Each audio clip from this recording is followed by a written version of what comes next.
there's a lot of stupid. That shit's over. Let them drown. Like, you gotta think, like, at a certain age, somebody's made a constant, they have made a decision, this is gonna be their worldview. Like, we all pretty much formulate how we're gonna live our lives in our early 20s to mid 20s. You can't convince no nigga that's 27 years old that him supporting Trump is his detriment. You gotta look like this. People like that appreciate Trump because one, Trump's a kind man. He's a scammer. He's every criminal you could think of rolled into one, and niggas like him for that criminality and that technology. Or maybe doing this, do that. That's that weird hustle culture we've developed amongst young black men. As a recent, where like there's no such thing as integrity. There's always a trick to something, and that's kind of the bullshit niggas be talking about with Trump. Like somehow, some way, a lot of black men, some of the young black men, think that no, if shit get worse, we're gonna go back to the 50s and 60s where we were stronger. And these are niggas who have only lived in the world with modern internet and modern amenities. So you argue with a nigga with these stuff internet about going back to the times before that. That niggas don't want to live a life. So like, they ain't have dial-up, because I had dial-up when I was coming up. I said DSL, that's how young he is. DSL came out like 2003. This is somebody who was like literally 5 years old in 2000, in 2003. This person was born in what, 90? You're exactly right, and these niggas are looking at it from an internet, a Wi-Fi lens, you know, high-speed Wi-Fi lens.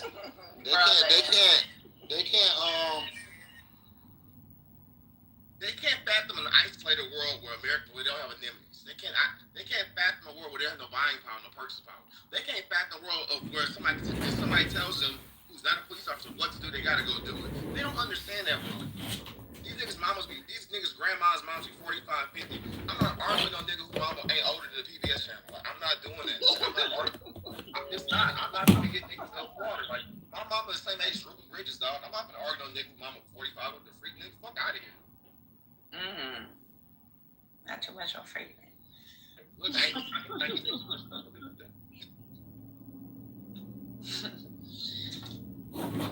Yeah, I get what you guys are saying about, you know, the younger crew, but I mean, I guess my question is, as being an older man myself, are we still in the young times when we were young? We're in the times now, and sometimes we're stuck in our own minds in the older times, thinking about when we were younger, thinking about things that happened, but things have changed, times have changed. Hey, we didn't do this, though. I'm gonna be honest with you. 2 seconds real quick here. So let me tell you something about you being an older man, right? And when we were growing up, I grew up in a situation where if you, a young man, dealing with an older man, and you acting like you fucking don't want to take the knowledge, and you just want to be an asshole, then you left alone. Or if you want to step to a grown-ass man, you're going to get your ass beat by a grown-ass man. This shit this day, they tell the kids are fucking pussies exactly the way they act like. I don't care if someone's fucking 17 years old, you're a fucking man by then. Yeah, we in an era right now, man, where when I was coming up, I mean, they've made cooning fashionable now. When I was growing up, we had Public Enemy, we had KRS-One, we had X-Clan. We had people who embraced being black and looked at being black like it was a cool thing, and we wanted to learn. We even had songs by KRS. You must learn. We were enlightened. Now these little niggas are growing up on Percocet, lean, and thinking that coonery is the thing to do and supporting Trump, and don't even know what to stand on. They don't study shit. They don't learn shit. They just are lost. Like that dude who was on this panel right now. I try to show grace. There are a lot of intelligent young people out there. There are some young people doing the right thing, but when we hear people like what that man just now was on the stage saying, it makes you wonder how many other motherfuckers are thinking like this. And sadly and scarily, there are a lot of people thinking like him with this coolness, defeatist behavior where they supporting a rich, racist white man who has no love for you, and they can't even explain why. They spin in circles and shit. They will trade their own heritage in just to try to fit in with the Jersey Shore motherfucker. It's weird. It is the weirdest shit I've ever seen in my life. There is no knowledge whatsoever of even trying to have self-preservation for these motherfuckers. They don't want them to sit here and coon all goddamn day. I don't know if they get platforms and they're paid to coon, if they just trolls that are put in by the clubhouse founders. Who the fuck knows? They paid. I'm scared of where this shit's going. It's cooning shit and it's sitting here and yeah, but I do think we gotta work on our patience with these young people. Like, stop now. Honestly, I do think we do need to work work on our patience with these young people. So I do agree with Ryan. Now, if you're So bring him back up, Patty, so he can make himself. Ryan, are you white or black, Ryan? I gotta ask. Don't do that now. Don't talk, dude. Do you remember Lil Yachty? Remember when Lil Yachty said that nonsense about? Now, I want to know if Ryan is white or black. He's not No, black. I don't care if he's white or black. That's not the Because conversation. I care because if you a white man, You go on mute and let Black Freedom speak real quick. Please. Yeah, I'm just going to quickly build on it because, like, I mean, even if you weren't actively I'm supporting, mulatto. I can't lie. He's mixed. It doesn't matter. Just go on mute. yeah, he got the white man view. Don't do that because most of the moderators that run this room. Matter of fact, people that run this room are fucking biracial. So I don't have a problem with that. I'm talking about him. He got okay, a white so man. let's. Okay, so what? Yeah, so it ain't the same. That's what. But Thank what? you. So what I'll just quickly say is that, you know, just to add to that point, I don't even think people should use, you know, people aren't required to actively be for the cause. There are a lot of people, you know, who aren't for the cause. It just becomes concerning to me, particularly with this younger generation, where they're actively like against things. Like you can just be quiet. So for example, I'm sure folks are familiar with what Lil Yachty said on one of his tracks, just completely disrespectful to George Floyd in his memory. Like, just like motherfuckers actively saying shit that like is not just cooning, but is like just anti-black as fuck. And these are just coming from black folks. Something happened. I mean, you know, whatever you think about Drake, I mean, but when you have like on certain tracks, you know, him saying beat your ass like American slaves, like what the fuck is this shit? Like it's the weirdest shit that I've never seen it before. I mean, I'm not that old. But this wasn't happening in the 90s. This wasn't even happening in the early 2000s, where people were just being like deliberately anti-black on tracks. And I just want to say, and even when y'all talk about when we were young, no, we didn't do this. We had the chance to vote. If you're 40 or, you know, late 30s, you voted, you know, for Obama probably your first or second time. We could have, you know, chose to go a different way. We did not. These new young people are different. If you just listen to what he was saying, he couldn't be told anything. And then when you look in the chat, comprehension is not in the room. Now you have 10 plus adults, you know, varying degrees of success and things, and that's your assertion, is that nobody can comprehend you. That these young people are different. They are way more indignant and way more entitled than we ever were. So, I mean, to just think you know more than everybody on any stage, and to like speak with such fervency and such like, you know, audacity is just crazy, and you see it every fucking day. So I mean, I think we showed a lot of patience with him, but he's the one who wouldn't be quiet, and he's the one who really wouldn't take it. And I don't think nobody yelled at him or anything, but that's a typical, you know, YN. But like they said, if you take this back pre-internet, they can't survive. They can't. They talking about they want to go back to the 1940s. None of these niggas are married. None of these niggas are having babies in wedlock. They're just repeating talking points. So I don't know, bro. Can I jump in? Oh, okay. Thank you. Yeah, I understand the level of cynicism, right? The accelerationist argument is basically saying, you know, government doesn't work, it hasn't worked, it can't work, so just blow the whole thing up. But I think the one of the big things they're missing is the scale of human suffering seems to really be glossed over in that scenario, like in this imagination where, okay, America just ends and then tomorrow we have something better or whatever. Like, that's not really how it's going to work. And I found it really troubling, the metaphor he used, right, where the American people are DV victims who have been abused by their government. And Trump is an even bigger abuser who's going to hurt them even more and get them to realize, like through the means of government, and get them to realize, oh, this is abusive and I need to get out of it. Like, I don't really think that that metaphor stands. So I feel like if your primary motivation is not to reduce human suffering, then I just don't know like what we're doing here.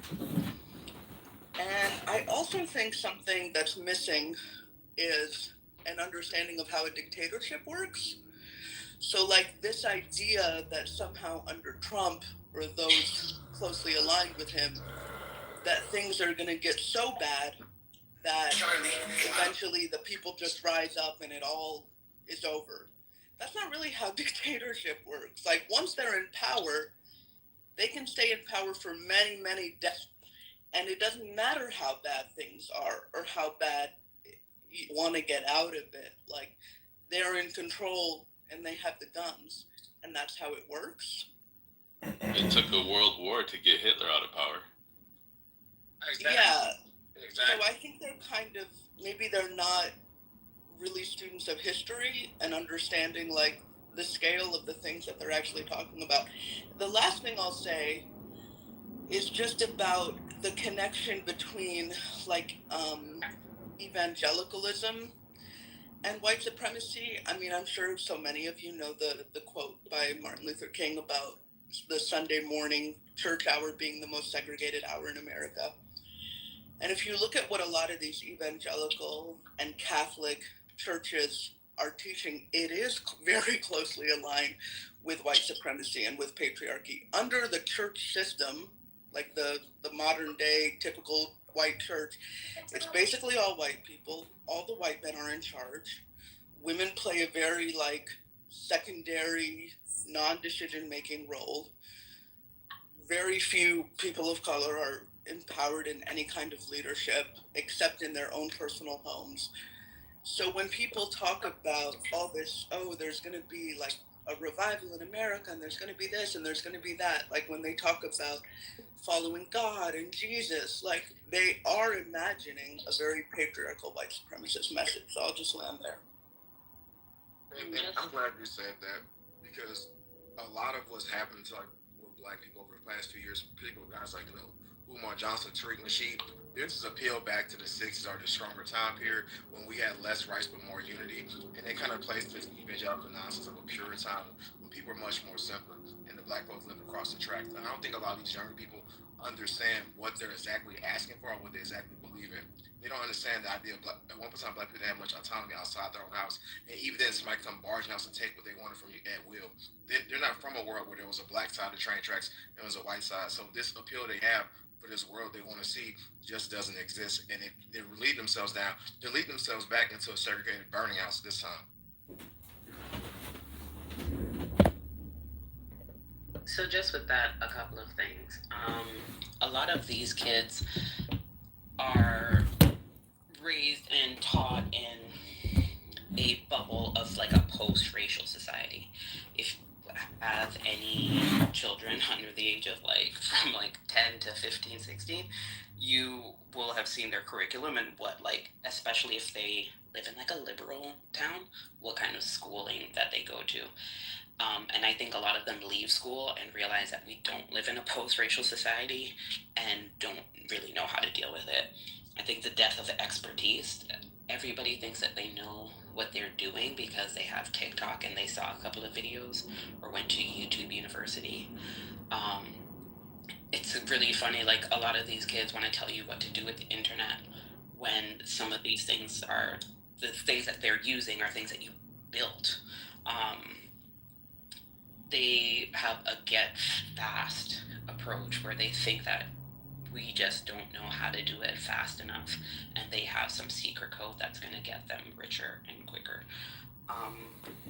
And lastly, they have no idea.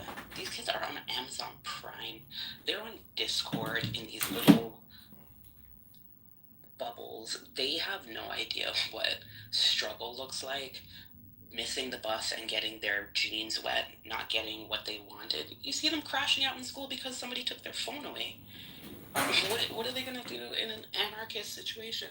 They have no idea. They have no idea. Crystal, do y'all realize that if the government wants to, like if it's going to be a dictatorship, the government can just turn off the internet and that's it? Do they realize that?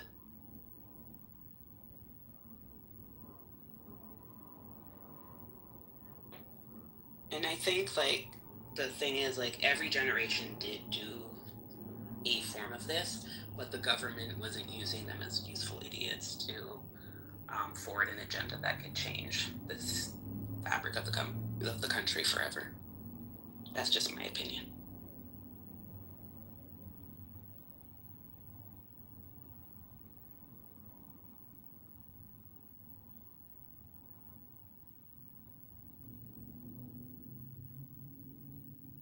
Okay, but yeah, I agree with Ryan, y'all. We gotta have more patience with some of these younger people. Are these old motherfuckers that keep coming up here? Like the TCs and Anthony's, you ain't gonna be able to change that. Can y'all hear me? Go ahead, Chad. All right, I'm gonna try You to. gotta change your name, so just gonna keep thinking I'm sorry. I'm gonna call you Jay. That's cool. All right, I'm gonna try to start off with this. All right, so what I'm basically trying to articulate, this kind of hard to articulate to people who already got a fixed mindset. So, all right, the disconnect between the younger people and the older people is the older people are not accepting new information. Because if you think about it, are the black families, it's the black information, babe, real quick. New information or new ways of thinking. Like, okay, you know how like Martin Luther King, I'm gonna just take it all the way back. You know how Martin Luther King was saying like, okay, he had a dream, white people, black people, like living together, growing together, and then he turned around before he died and told us that he did us a disservice because he realized what he realized, like, okay, these people were never gonna love us, they never gonna let us get in position, they never gonna do these things for it, they never gonna get us reparation, you're not gonna do the things that they promised us. And then they killed him. So fast forward time, we following government, getting all the vaccinations, we doing all these things that the government is telling us to do and having faith in them. And as time going on, we looking at our parents, and when we getting older, we not vaccinating our kids because we doing further research and learning the dangers of vaccines and how it plays a part in a lot of ADHD and bipolar and all type of behavior problems. So when we researching all this shit and we get more educated with science and all this new information, not new information, but updated information, real information. And then we try to come back and tell our parents and stuff like, hey, this is what we found out. This is why I'm not getting my baby vaccinated. Then they want to still argue with us and tell us we're dumb and we don't know nothing. It's like, no, y'all was so a bunch of bullshit and y'all bought it. And this is how we got here today, to where all the girls is stripping and being hoes and all the niggas want to kill each other and we just fuck. And that has to do with vaccines. Single parent also? No, not vaccine. That was just an example. Okay, so what I'm telling you is bipolar has nothing to do with vaccines. So when you guys come to us, because I have children in your age, how old are you? 27. This 27. Oh no, you're older than my kids. Okay, no problem. So when they come to me with misinformation that they got off of TikTok, Facebook, it's not just TikTok. Just let me get out. Let me get out. Gotta have more patience. Bitch, you in the matrix. But it's only because I'm at the white shop. Bitch, you in the matrix. I mean, hello. You're coming in and out. Is anybody else hearing her coming in and out, or is it me? Yeah, she's coming in and out. She coming in and out. Am I coming in and out? Am I in the matrix? Now you're okay. Let me be quick. You're back in the matrix. No.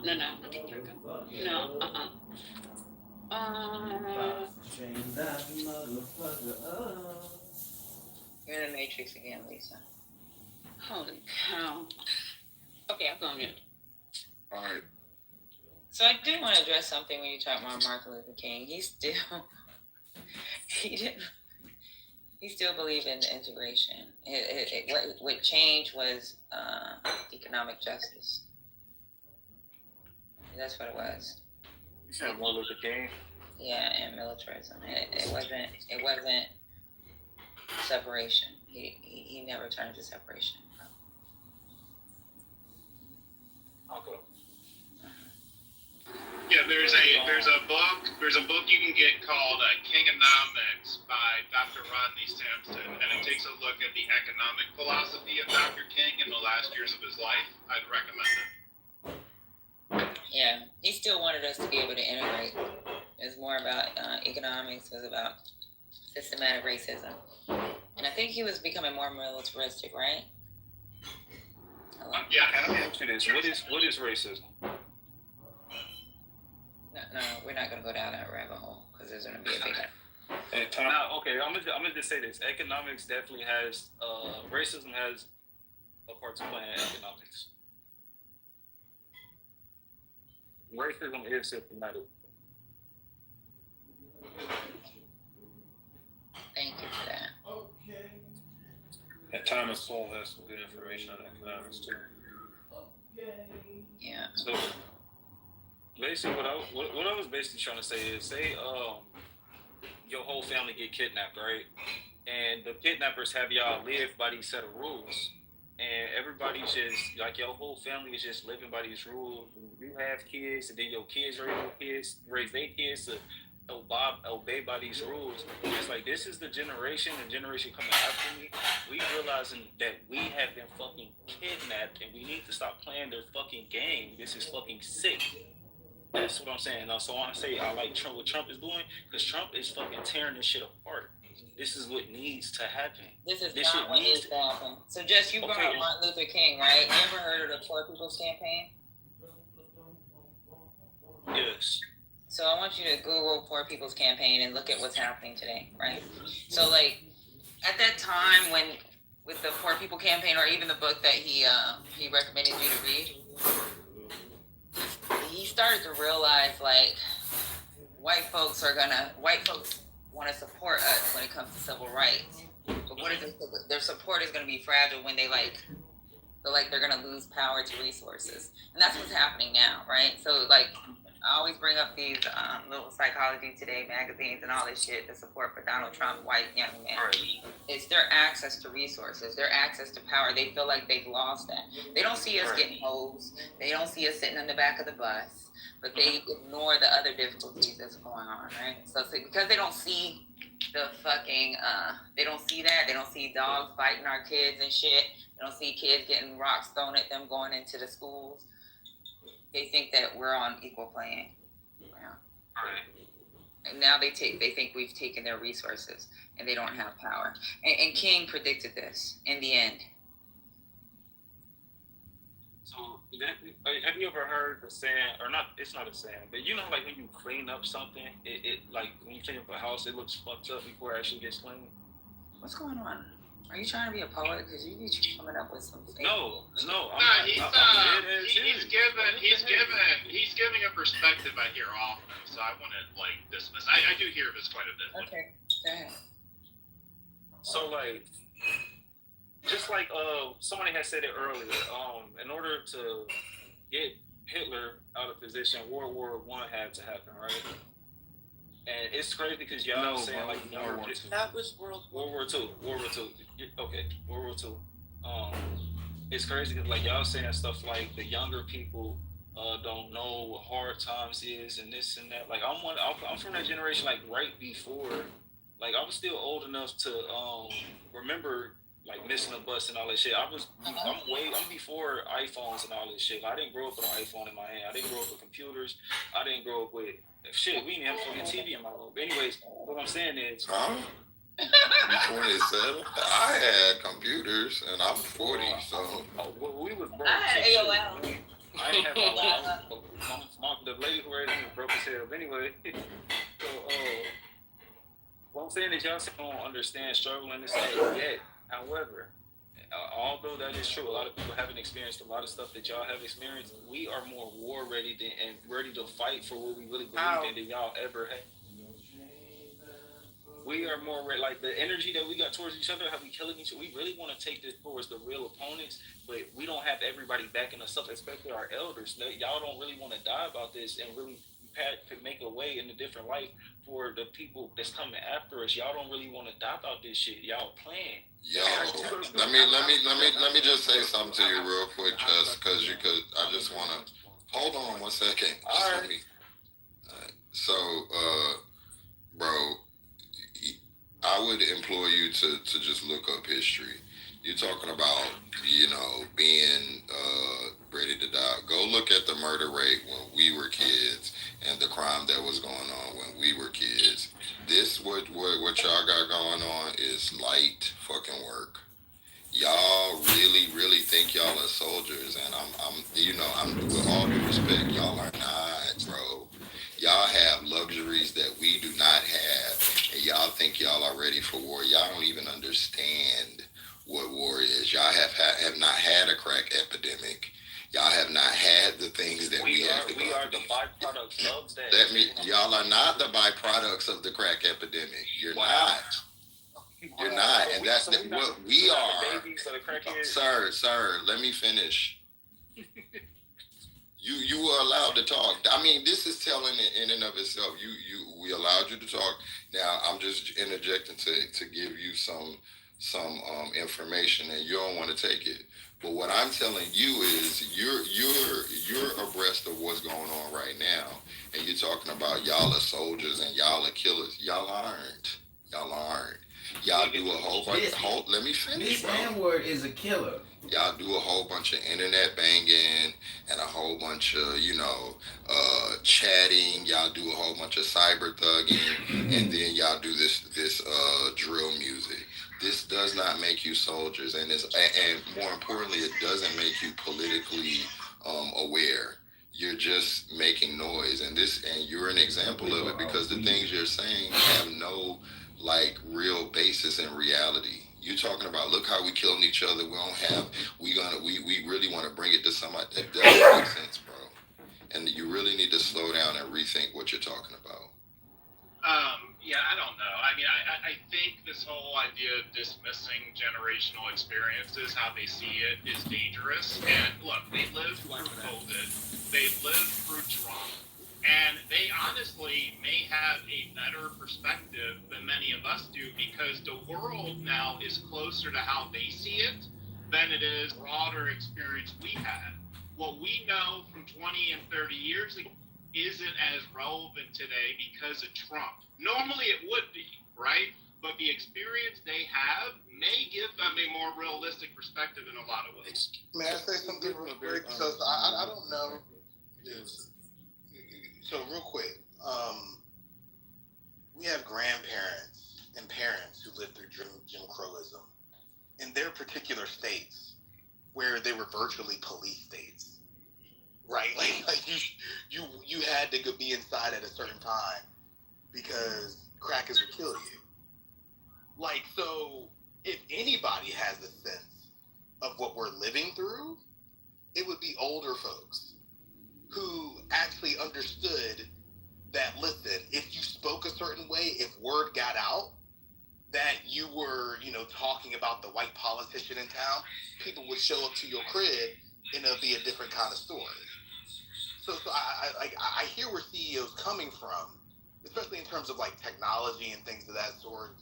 So, and I was talking about Gen Xers, just to be clear, not baby boomers. I understand, but I'm also speaking about folks just older versus younger, where as just a general matter, and even when it comes to Gen X, they understand what these stories are because their parents and their grandparents were telling them these stories, and they're the byproduct of their struggle. All right. Final point. I don't want to dismiss a few things. One, we have a concerted attack by this administration, state legislatures, state governors in red states to eliminate Black history in our schools. So any possibility of folks understanding what our history is constantly being attacked right now. What in South Carolina when they got rid of, I'm looking at this matter right now, South Carolina where they were doing the AP African American Studies program, there was a lawsuit filed. I'm going to say who filed it, but basically it's a public record. But there was a lawsuit filed and the court dismissed it. But this is like important stuff here, where like kids can't get access to Black history. And then the final point, which is a question for the gentleman who was speaking, I think that 27 years old, something was mentioned about like, okay, we're willing to die for what we believe in. Question and a point. I'm not really clear about what the younger generation believes in. When my former professor who died a few years ago, he actually was around when Malcolm and Martin were alive and actually worked with them directly. He would say that like, even though everybody wasn't an activist, everybody knew what time it was. Everybody knew what direction we were trying to go in. All right. I don't know what this younger generation believes in to even fight for. And then finally, we have to get out of this mindset. So I'll be curious about what y'all believe in that you're willing to die for. And then secondly, the point here is we have to get out of this mindset that like your commitment to a particular political struggle is your willingness to die for it. If anything, you should be willing to live for something, live for a better future, live for a better tomorrow, rather than die for it. So I'll just be curious about what this younger generation actually believes in, that it would be willing to either live or die for. Well, I'll say this, and my whole thing is... I think Fuji wanted to speak. He has been waiting. Okay. Appreciate you. I'd like to get in line too. At this point, y'all gotta realize y'all talking to a generation of people who are purposefully like historically literate. Like, it's not that they don't have access to information. This is what they just choose to engage with. They know exactly what they're saying is wrong. They know exactly what they're saying is stupid. I'm pretty sure Justin has read both sides of the argument. He actually took, if he's made to the age of 27, means he had over 12 years of public school system education. They had history classes. So we're arguing with people who just they are living in a world. They have made an alternate universe. They made an alternate version of history. We can't convince these people. And I mean, I will hope for this young man to get. I'm 33 years old. I'm not that much older than this one nigga, but the idea of him kind of ascending or understanding like Black history is pretty much moot because they choose not to willfully engage with it. They choose it. Well, it was just better if we all get ready to die for it. They look at it. They look for this one great man. They look for the next V.P. Newton. That's the only thing they want is like we need another you. We need another Mark. We need another Malcolm. They don't actually realize like it takes infrastructure and people to actually help them along the way to get to that point of having a V.P. Newton or Martin. They also it takes masses to do that. It's not people willing to die. People like nobody is willing to die for anything. No soldier goes to war wanting to get killed. People want to go to war to go win. Like they're not even talking about winning. It's just this fatalist idea. Like no, if enough of us die, it'll galvanize the masses into believing that, and that shit just historically is not true. So when we engage with these kids, these young folk who talk about things being tough or what they're the byproducts of what era, they don't even realize how catered and how careful their world is. Even the kids who grew up in the hood or grew up in the aftermath of the war on crime and the war on drugs, they don't even realize like for the most part you grew up in a world that's like they got rid of pretty much all the real dope dealers, all the real cartels. They pushed the niggas aside. Either they killed them or they put them in jail. There's no more super duper kingpins walking around the hood no more.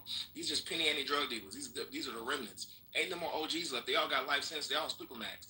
So when we talk to these kids, they don't even know that the world they live in a post-apocalyptic scenario pretty much with drug dealers. They don't understand that we like that era has shifted for them.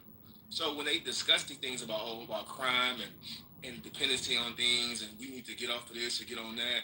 They don't understand that they don't live in the world. They have never really seen that world. They don't remember when there was. They don't remember the ghetto gunfight of the '90s. They don't remember the ghetto gunfights of the '80s between the police and drug dealers. They don't even know that. They live in a very plush world.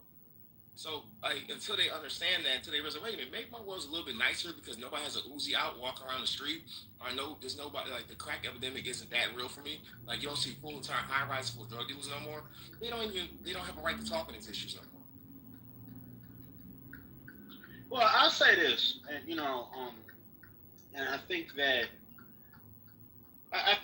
there's an over emphasis on like the '60s and like that era because the world that people are in and are growing up in now is just different from that world. Yes, there was a time, and I know because my dad, he grew up in that era, and he grew up under segregation and stuff in Alabama back in the '60s, and he marched in the civil rights movement.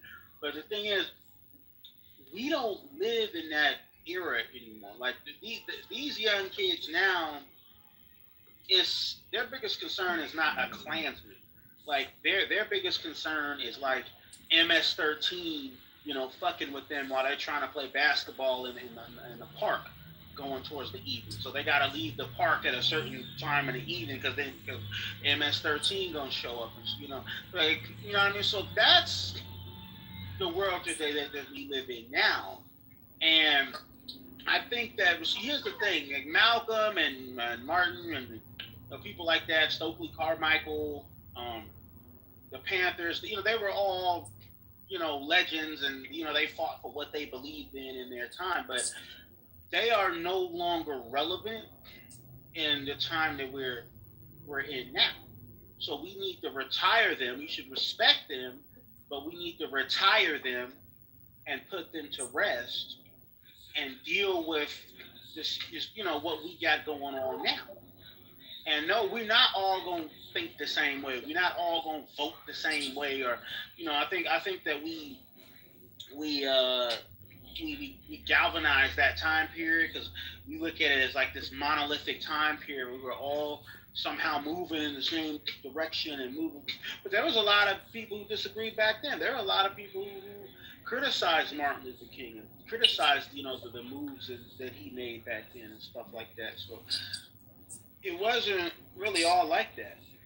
You don't think? But I just think You don't think Martin had anything to say about gang violence? He politicized gangs. Like what? Like MS-13 is not organizing gang members like freaking the vice lords, and they were marching with them and getting folks in line. Like, you don't think King had anything to say about gang violence, for example? Well, I am confused about this though. Gen Xers are the ones who raised the generation we're talking about, so they got their mindset from Gen Xers. So it didn't happen by osmosis. That's not true. Why isn't that? How is that not true, Justin? Because there are way more influences than just their parents. Even us, we don't get our mindset straight from our parents. A lot of us think way different than our parents. And these kids have hella other influences: video games, social media, computers, massive propaganda. Like, so this is not. I can prove it. Hold on. Please let me say something. I can prove it. Gen Z is the most trusting generation of their parents in history. There's surveys on this. They have a higher trust rate of their parents than millennials, Gen Xers, or baby boomers did. So they're the most trusting of their parents in history. I don't see how that correlates to them being like them. Can I say It's more something real complex than quick? just parents. Can I say something? Of course, Dr. H, you got it. Yeah, just real quick. I think CEO is partially right, and this is one of the things I said. The Gen X is the sort of post-soul kind of generation, and Gen X parents raise their kids with an attitude. A lot of Gen X parents raise their kids with an attitude that they were going to provide for their kids what they didn't have. And that became an indulgence in excess. They didn't want their kids to want for anything because as Gen Xers, we grew up with parents who were children of the Depression, who were children of segregation, and they had a very, I would say kind of limited, they had very restrictive ideas. Right, and so Gen Xers kind of grew up without a lot of attentiveness, I would say, and these parents are overly attentive, and they indulge their kids. So CEO is a little bit right on that, but the thing I wanted to say to the other person that was speaking is, even in your comment, your perception of the history is it's awkward because it's more than Martin Luther King. And what's different about the kids now is that as kids or as 20-somethings, they are not engaged in the real of their environments. When those people, like the civil rights movement, yeah, we think about Martin Luther King, but those things were done by college students.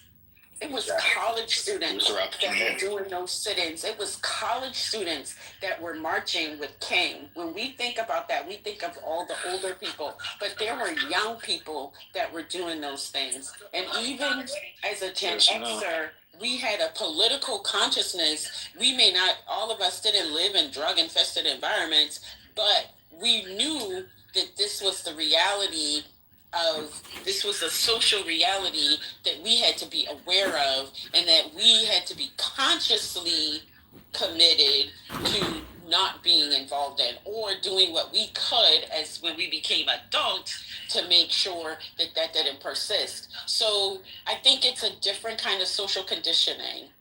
And the lack of understanding and the lack of knowledge of history is the problem. These young people are living very curated lives. I put that in the chat. Curated by their parents, curated by the internet. And so their perspectives are very narrow. And it's all about projection alert of the day. Projection alert of the day. And that's not the way it has been in previous generations. And I think that is a particular problem, especially for us as Black people, because we are living in the civil rights movement right now, right this moment. We are living in it, and they have no awareness of that. Those are great points, Dr. A.G. Hard to build upon that. I wanted to just add, there's a structural component to this as well that I think cannot be ignored, that really comes from the time of Gen X, particularly deindustrialization, the attack on teachers and workers, deunionization.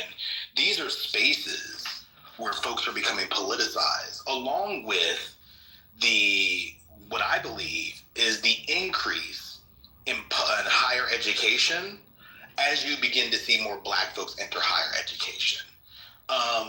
During the 1950s and 1960s, we know that going to colleges and universities didn't cost nearly as much, not even close to what it costs now. But you begin to see the increase of higher education over time as more Black people get enrolled, and when you begin to see Black studies and ethnic studies and Chicano studies, among other things, come into academia. And I think that's deliberate to make college and going to college something that's so highly coveted and something that you should pursue to ensure that your family, specifically your family, is good. And Dr. A.G. made a great point, which built upon CEO's point, that, it very much was like, hey, listen, we need to make sure that you had that I didn't have. And I think to a certain degree that, and not the analysis, but that approach is a very kind of individualized approach when it comes to raising children, as opposed to kind of understanding a kind of collective obligation. Obviously, this isn't true for all Gen X folks, but I do believe that as you began to see the emergence of neoliberalism, what you also saw was the individualization of what it meant to be a Black person in this country. I mean, Manning Marable wrote how capitalism was undeveloped in Black America, of course, drawing from Walter Rodney's How Europe Underdeveloped Africa. And I think his analysis is right in that regard, at least culturally, that you begin to see a departure. Well, I think Jesse Jackson said we need to move from civil rights to civil rights. So I do think Gen X has a certain kind of role to play in where we are, but I think it has a lot to do very much with a departure from, or rather a transformation, let me put it that way, a transformation of what the movement was, which was to fight for rights, which then became to fight for, opportunities, in corporate America, opportunities with white collar jobs, especially when you began to see blue collar jobs de-unionize, when you began to see the start of CEOs making vast amounts of wealth compared to their working counterparts. So I do think that there's a structural analysis as well. The attack on teachers, we still continue to see that. The refusal to even have folks be exposed on the primary, intermediate, and secondary level to Black history, among other kinds of more marginalized histories. So I don't lay the blame squarely on young people. There's certainly a role to play there, but like this shit is structural and it's deliberate. And the young people that we're seeing now, they're really becoming kind of like the collateral damage in some ways as a result of what we've been seeing so far. And Black Freedom, just a quick kind of thought question for you. So you mentioned earlier how hip hop artists were different in the 90s, and of course I agree with you. However, if they had internet and social media then the same way we have it today, how much closer would they have been to what we see today? I mean, it's tough. I think, for me, it's kind of like a ground up thing. I think I think the conversations would be different. So, for example, motherfuckers hated Reagan. But also there was this, I think, larger global push to end South African apartheid in the late 80s, early 90s, especially among the Black community. There was culturally an emphasis on like doing Black things, whether you're talking about movies, film, television, music, all that stuff. Like it was just, I repeated myself, my bad, but you get the point. Ultimately, like I think there was a kind of like, obviously Afrocentrism, but I think culturally things were different. There was there was still kind of collective consciousness that we aren't seeing as much today, even when we saw that in the 80s and the 90s.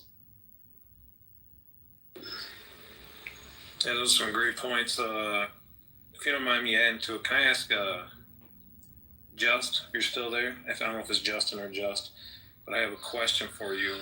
Being 27 years old and doing what you're doing, trying to free think, trying to find the right things to think about. I find that from people I grew up with, because I grew up in Las Vegas, I grew up 28th Street gangs.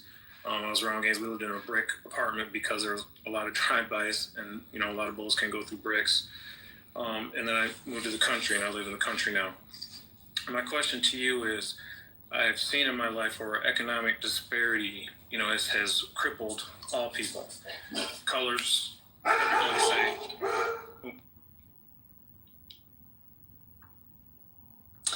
Yeah, maybe while he deals with that, I'll just jump in. Are you back? Okay. I'm thinking about the legacy of the No Child Left Behind policy that Bush implemented in 2002 and then was replaced by Every Student Succeeds in 2015. So that would have been the entire time that Just was, people in his age group were in school. And the way that it really focused on test outcomes. And so things like teaching to the test and how that kind of narrowed the curriculum, because I believe those tests were focused mainly on reading and math, among other things. And if I could just quickly add it, defunding schools. Right. Funding's what we need. Exactly. It's coming. Yeah, so there was less teaching in topics like, social studies and history and things that we've been talking about. And then maybe it's not all about the teaching. The long-term effect being that non-tested subjects were de-emphasized or cut entirely. And that's particularly in so-called underperforming schools, right? In low-income districts. So we know who that is. I just wonder if all of this might have to do with, younger folks not having the same education that maybe some of us older folks had in terms of the history and stuff like that. Sorry about that, guys. Yeah, that's great too. Let me get this question out, and I'm going to get off here. Thank you guys for broadening my understanding of what goes on out there in the world. Thanks for teaching me something today, even though you didn't teach me nothing. How, or have you been taught, or maybe you're teaching yourself, or maybe you've come alongside a mentor, but how are you, as a young man, because I'm 22 years your senior, as a young man, junior, you the junior, not the senior. I'm curious how the young people look at this, because I work with some young people, and this is their thoughts a little bit. Oh, maybe he ain't the junior. like me personally, or like you want me to speak for people on my age? I'm talking to you personally. How are you economically? What are you doing to better yourself economically in your life right now, in your situation? So right now, me personally, I'm just came from something that I don't want to speak on right now. But so I'm starting a nonprofit organization. I'm starting there and starting with my book that I'm writing as well. And from there, I have I'm having negotiations with other people, and we're going to be planning on part of the nonprofit. We're going to be partnering with this this program. I can't even think right now. I'm not going to, but where they're going to be able to get people housing, like affordable housing, and building it from the ground up and things like that. It's got the humanity of America or something like that. But anyway, so Habitat for we're doing stuff like that. Yeah, Habitat for Humanity, partnering with them and incorporating the nonprofit organization for at-risk youth. We're gonna be like allowing them to get some education, to get some hands-on training with just building a house from the ground up for a lot of the boys and girls. And from there, taking a lot of the money and investing it back into the organization, and then taking whatever accumulates from there. We gave ourselves a 10-year span to like growth to build or accumulate income and money to set aside for further investments, and not even just for ourselves as far as like real estate and things like that. But put money aside to really like bless people, and so they can go back and tell their story and incorporate God and how God moved in my life and moved in their life. Because we want to like get like start people off with a fighting chance of owning property. Like if I could just put myself in position and leveraging the people that's around me, because I got some real good people around me, and we can get properties to just bless people with. Like say if a kid goes a certain amount of days without getting expelled from school, like a kid that's usually bad, like I want to turn like incentivize them and give them something to really look forward to, so they can be like, okay, I can't own a house, and it's something that I could either build upon and sell it, or keep doing it and get into real estate, or it's something that I can have as equity, something I could pass down to my kids, things like that. So that's really, as far as I'm looking at it, as following my purpose, and the income, residual, the everything's gonna come from there as long as I follow my purpose and do what God put on my heart by telling my story. Because I am one of those YNs that y'all call, but I've learned a lot, and I came from out of that. Even though I still got some of the ways, I got some of the attitude still on me, and I still got a lot of work to do on myself. But yeah, that's how I'm looking at it. No, that's awesome. I love hearing how young people, their minds work differently, and that's you're seeing so much more stuff on the internet. You guys live in a different generation, so you're exposed to so much more than what I was exposed to. So my thought process when I was your age, a little bit younger, was just mainly self. So it's awesome seeing you wanting to help and give back to the community. But you hit it on the head that there's no bigger testimony. I believe in Lord Jesus too, man. He's my Savior. I try to be guided by the Holy Spirit. There's no more God than Him. When I try doing it myself, it's a big mess, So I know He died for my sins, was buried on the third day. That's what I believe. When I let Him lead, it's so much better than when I try to do it myself. But there's no bigger testimony out there than you doing it, and also putting into yourself knowledge, money, understanding of how things are going on economically, and that people can see you do it, and then you're a light to them because that's what they're going to want to do. So I would definitely encourage you to look into, as far as life insurance, IULs, something that pays you back, you can take loans off. You can get those houses. You start putting money in. I think if I'm not mistaken, you got to put in 2 or 3 years in there, and you're able to take some equity out of that IUL, and you can start going and get you a house and then pay the IUL back. That's how you become your own bank. You get rid of that system.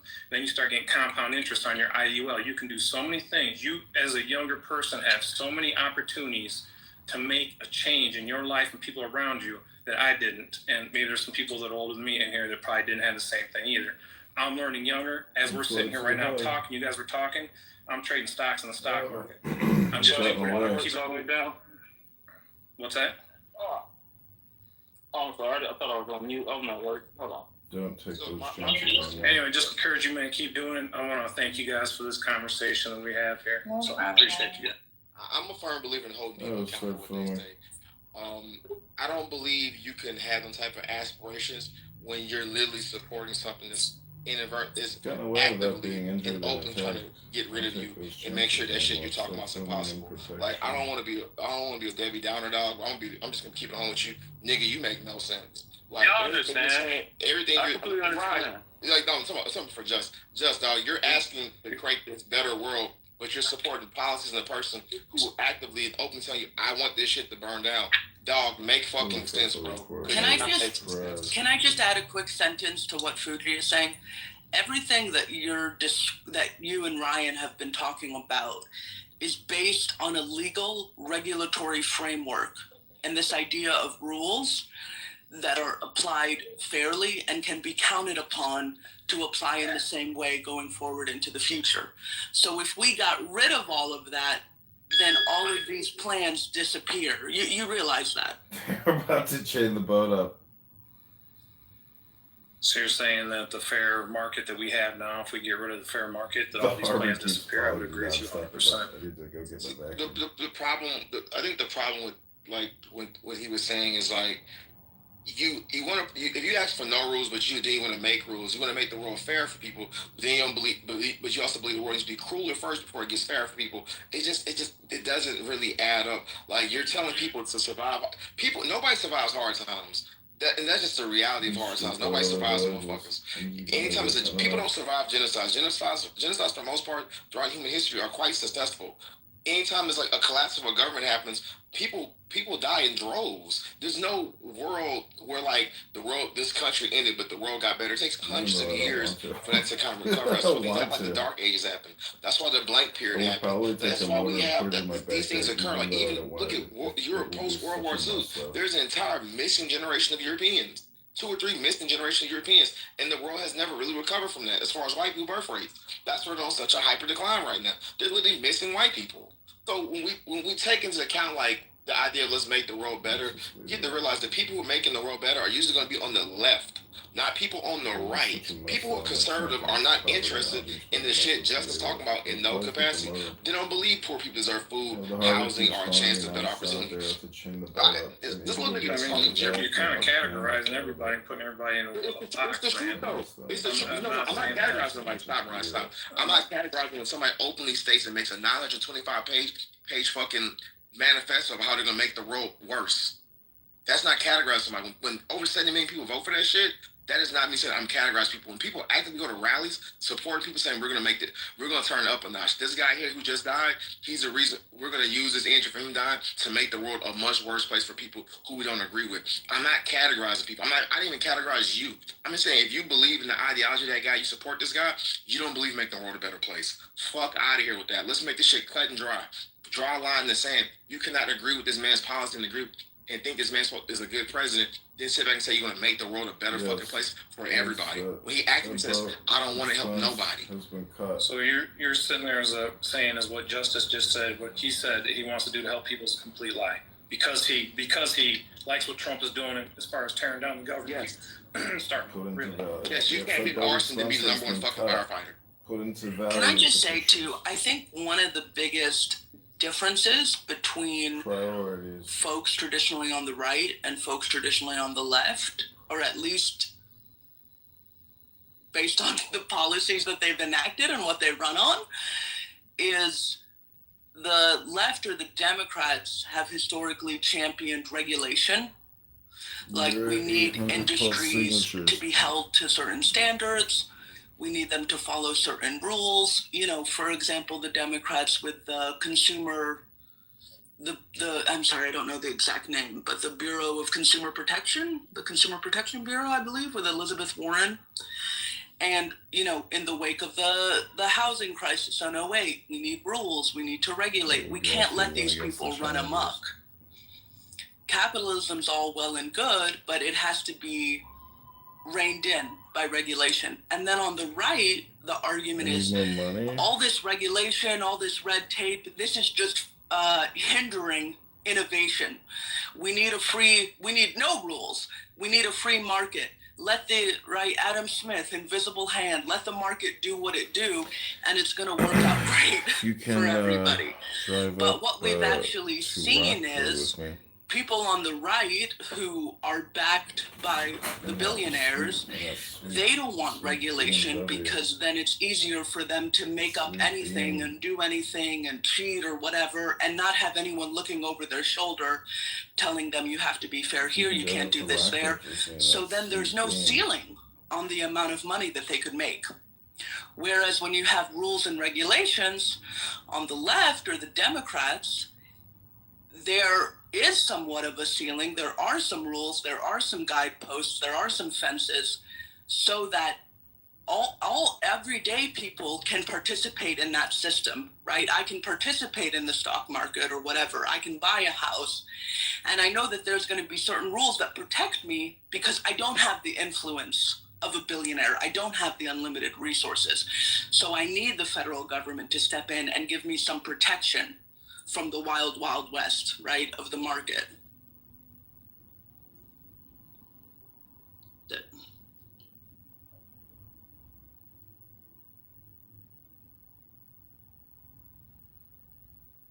Sure. I would say that, a lot of people have problems with it, but I don't have a problem with billionaires being billionaires because a lot of people think that they just stack their money up like Duck and Scrooge over there in the corner in a vault in their basement, and that's how it gains interest. That's not how it works. Innovation's huge. I think that they put the money back out there because they know if they put those billions of dollars back out there, it's going to return even more money to them than it would just sit in a bank account getting 4% interest. That's how millionaires and people in business think, and that's how their life thinks. So I think personally, as Just doing what he's doing is a very good thing. I think he wants to help his community on top of not just helping his community, but get alongside people that mentor him that have done the things that he's looking forward to doing. And that to me is a huge thing. I never had that growing up, and it wasn't until I learned older. So starting out his age, I think he's going to be well past where I'm at now in my life. He's going to be well past that just because he's setting himself up in a position to succeed. But he's supporting. That sounds really nice. Yeah, let me just jump in real quick, Fuji. Yeah, but y'all don't have all of this ideology and roses and strawberries. That sounds great, but that's not the world we live in. That's not what's going on. So he can have all of that, or I don't even know how you got that. This just said he supports a man who is actively against people that look like him. So I don't understand, what positive, y'all just talked about being soldiers but don't want to stand on nothing. I don't get it. I'm just lost. This is what I'm saying. All right. First, I'm going to say, just understand. Can I ask him a question real quick, Just? I'm sorry, I don't mean to cut you off. Let me ask him a question real quick. Culture, I don't know you, man. You sound like you're an educated cat. I ain't gonna lie about it. You sound like you know what's going on. Can I ask you a question? Do you work for somebody, or are you self-employed, got your own thing going on? I have both. Okay, cool. So you're working for somebody. If your boss come up, I have both. Okay, cool. You got both, man. I ain't mad at you, and do your thing.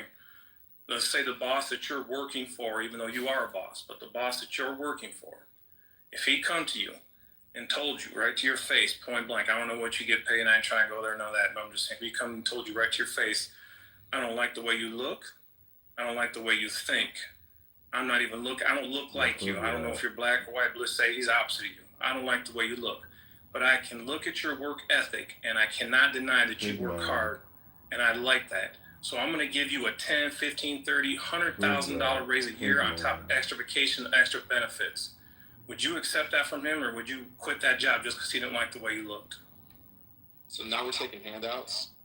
Yeah. But that's not actually how. I asked a simple question, man. Can I just respond briefly? I mean, I don't really understand how that, but yeah, I would. Wait. But that doesn't really make sense. And then you guys can have it. So, Culture, you said you would take it. You'd be like, yeah, okay, I don't care if you don't like me or nothing, the way I look, but I'll take that money because you respect my work ethic. Yes, I would take it, and then I would go to HR. Good. Fair enough. That's just a simple question I was asking. Okay. But how does that correlate? Because I know some people, because I've dealt with people that I work with, and I ask that same question. The guy I work with, he's, we keep each other honest. He's on the left, and I guess I'm in the center, but right, whatever you want to call it. And I asked him that same question. He said I wouldn't take the money, and I would go to HR and try to get a lawsuit. And I was trying to understand in my mind that for me, I don't care what somebody thinks about the color of my skin, the thing I comb my hair, I got a bald head, doesn't matter to me. If I work my butt off and they recognize that and they're willing to reward me for my hard work, then I'm more probable to accept that and likely to accept that just because they recognize the hard work. I don't need you to like me as a person. I don't need you to like me because of my skin color. But dang, I put my butt on the line. I come and give up my hours to get compensated for hard work that I do. And if you recognize that and you're willing to compensate me for that, then I've succeeded in that part. I'm glad you said that. I'm glad you said that. Well, let me just say that, and that underlines exactly your values and what you feel is important. You cannot disrespect me for no amount of money. I am a black man who understands history.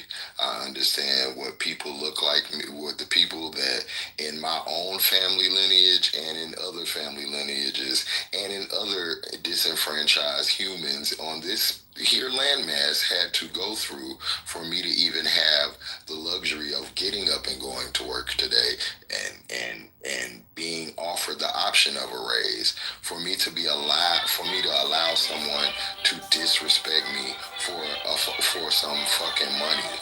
And that is where, when I don't know how old you are, but this is what I'm talking about. The Republicans or whatever, I don't know what you are, but a lot of these people talk about morals, values, law and order, and to me, I don't care how much money you argue. You start off with saying, I don't like you, I don't like the way you look. We have a fucking problem in this country, because that doesn't, when you say you don't like me and you don't like the way I look, that doesn't mean that means as a black man, that means a whole bunch of other things behind that. And as a Hispanic man, as probably a Jewish man, when you hear those words, that's not just, I think you're ugly, which is fine, but it's not just, I don't like your personality, which is also, no, that's a dog whistle, or it's telling what I don't like you as your presence, as a race, as a person who has autonomy. I don't like that.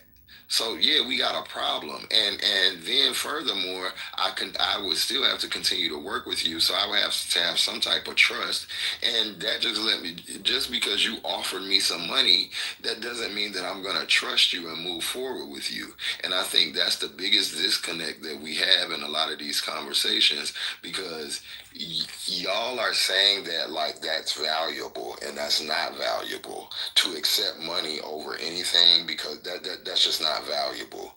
You have to have some type of dignity, and honestly, if you have kids and you're a progenitor of other little bodies, you would want to take a stance, because that doesn't move the needle for them. You took the money, and now they're gonna go through the same shit you went through, and they may not get offered money. They may get killed, all because you were you were only thinking about money. So I think different. No, that's respectful. I respect your opinion, your thoughts 100%. The way I see it is that if I was given that extra money, even though somebody didn't like me because of skin color, my ugly face, whatever, I know that what I can do with that money in my side of my life and with my family and with the people around me and people that are hurting, I can help them a lot more. And then to me, that's where my heart's at. Sure, take me, beat me, work me down, talk me down, but if you're going to pay me to where I can help the ones around me that really need it, then that's what I'm willing to do. Well, I mean, I'm not interrupting nobody, man. I'm trying to talk. I'm just having a question here. So, thank you. So, he calls him a man. That's where my that's Scotty. That's a man. A gay man, but that's Scotty talking. That ain't a woman. Talk about stripping billionaires. That's Scotty. Taking their money and giving it out. But yes, some people are saying, and I'm not saying this is your culture, but some people are saying, take the money from the billionaires, give it to other people. Now they're the ones putting their value on that monetary. That's a take it man. from somebody else. But I'm saying I could take it from somebody else to help people. It's kind of like a weird dichotomy to me, but that I get where you're coming from, and I respect what you mean and what you're saying, Cole. Ryan, there's economic science with billionaires. A large part of how businesses of scale and corporations operate really differently than household finance or small business. is when you have billions and billions, there's barriers to entry, there's economies of scale, there's all these really important important economic phenomena that have been documented for more than 50 years. Of course, we don't steal from billionaires and make them non-billionaires, but we tax them a lot. That would be very sensible, because today their wealth isn't in salary, their wealth isn't in cash. They keep their wealth in strange ways. So Kamala's economic policy, her father was a world-class economist. He was an economist at Stanford, and she's had some of the best economic policies out of any politician in U.S. history. She was just talking about, when you're a billionaire, you got to pay your fair share of taxes, because I think it was Warren Buffett that said, when I pay less tax than my secretary, there's something seriously wrong with this policy.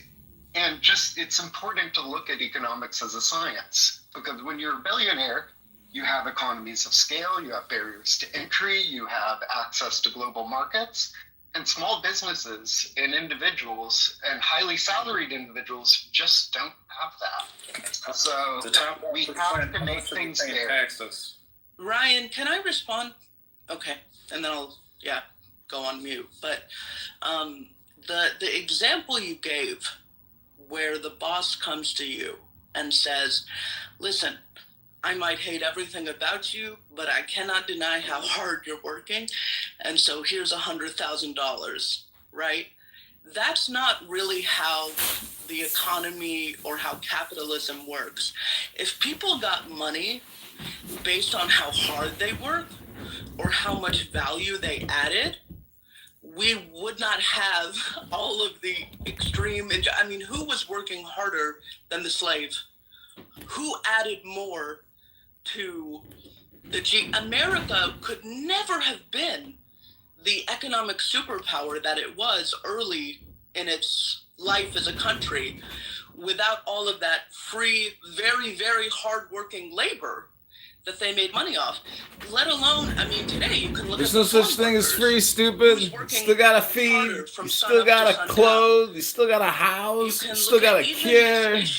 Everything is an expense. It's called asset management. Value that workers, It's because called this is another disagreement between expenditure of assetship. Who is actually the person that is adding value to these corporations? From the perspective of someone the consumer. For the people, it's the workers. The workers are the ones bringing the value in those factors. These people could never do what they do. You couldn't make all the hot chocolate packets or whatever they do without the workers. But the right, they're saying, no. The workers are just, they're little widgets. They come and go. They're a dime a dozen. It's actually these visionaries and these, CEOs and these investors that are adding the value, right?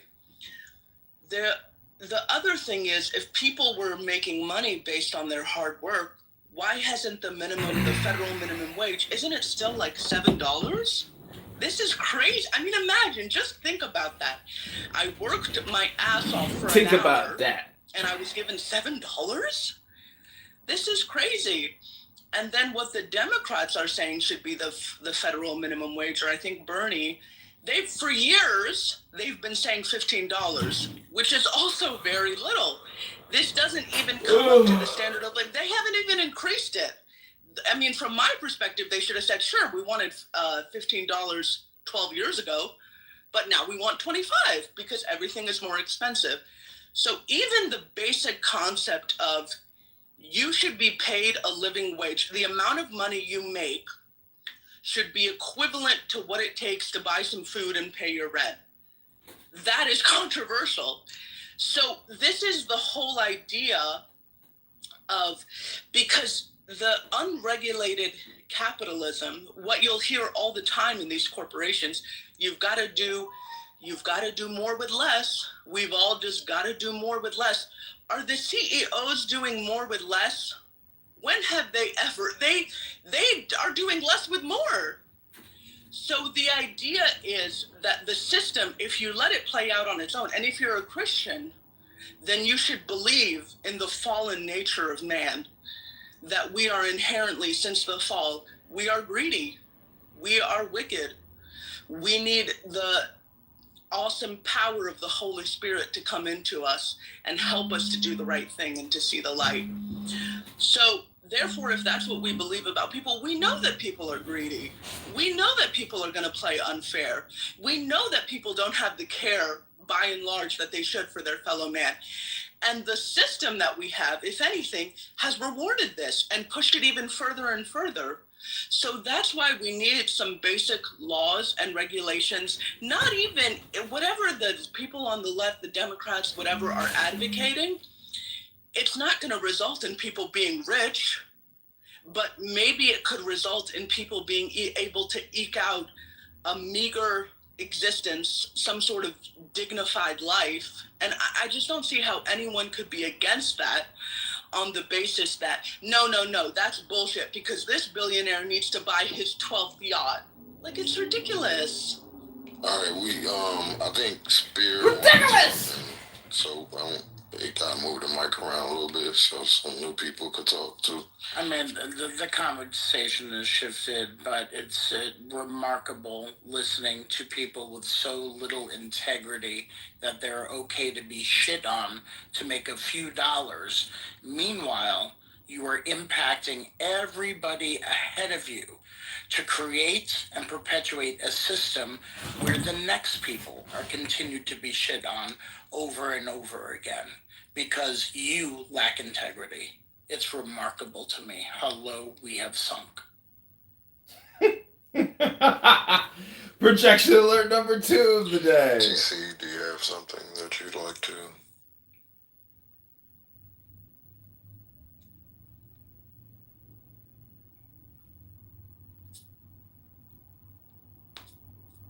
Okay.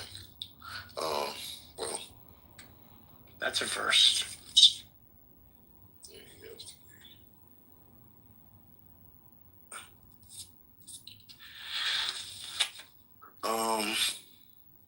Yeah, I don't know. I'm kind of confused. Just you're saying you agree with Malak, but she's not saying anything that aligns with what you're saying. So, is your mind being changed, or what's going on?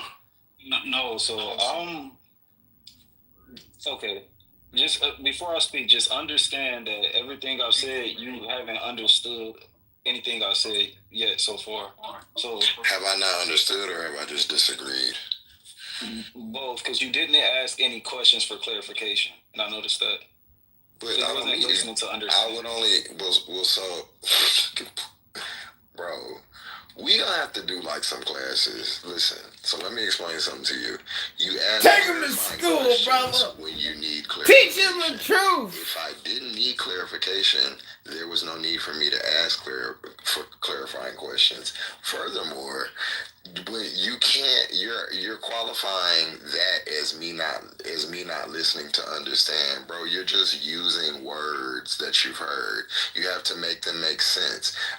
Just because a person hears you and understands the first time doesn't mean that they weren't listening. Like, so go ahead. I understood what you said. I just disagreed.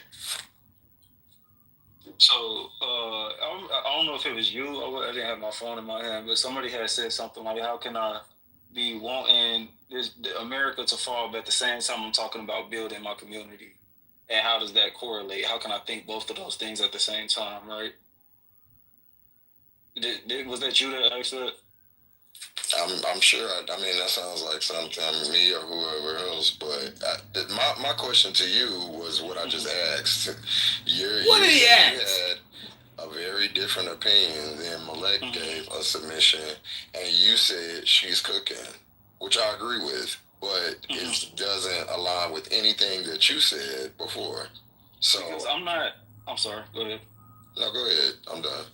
I'm not trying to. I'm very, very open-minded to different perspectives and different ideas and different ways of thinking. I don't think one. So, like a lot of things can exist and be true all at the time. That's just how I think. I think in layers. Like everything is multi-layered. Nothing is just one-sided.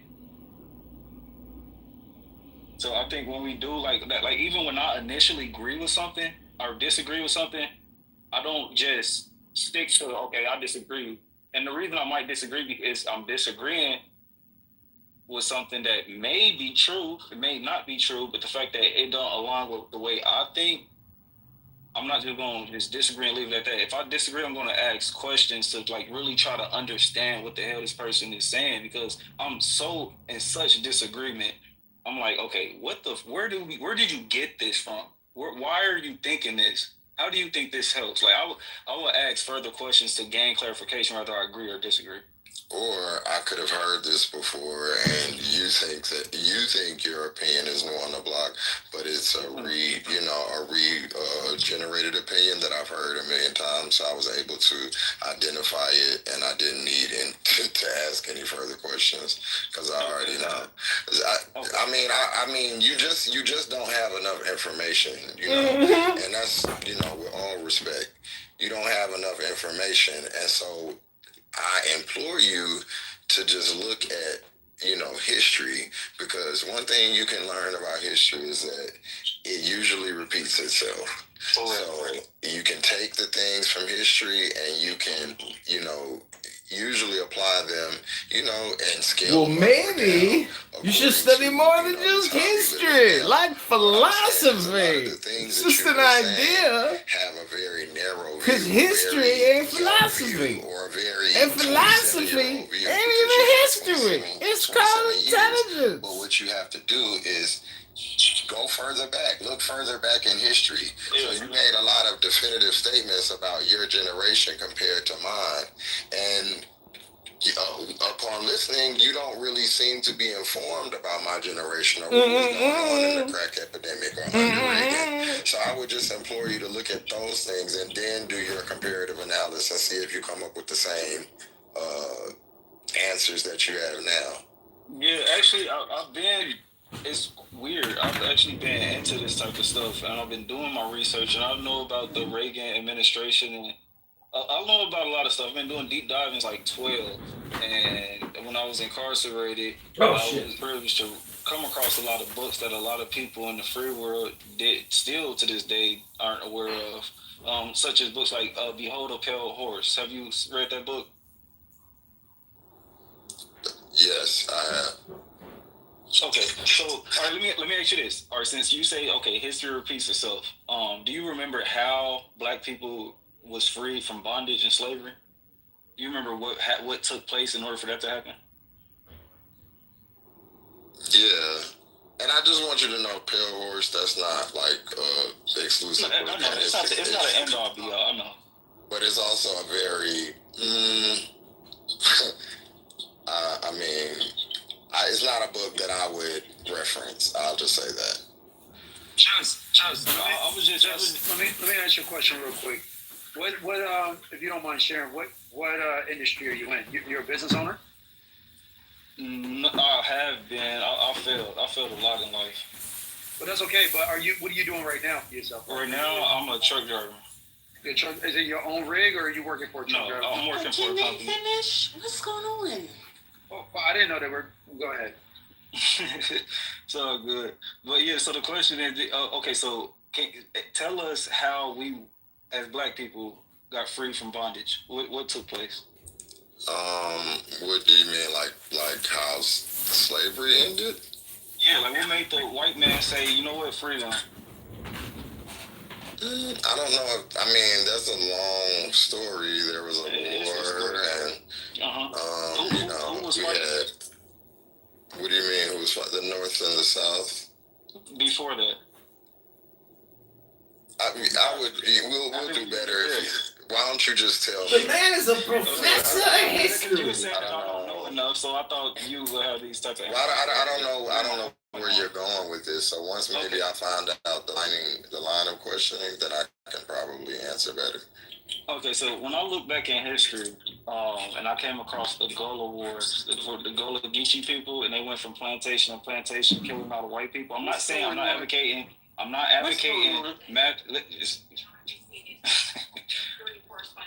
Let them finish talk to We went What kind of plantation. history is this?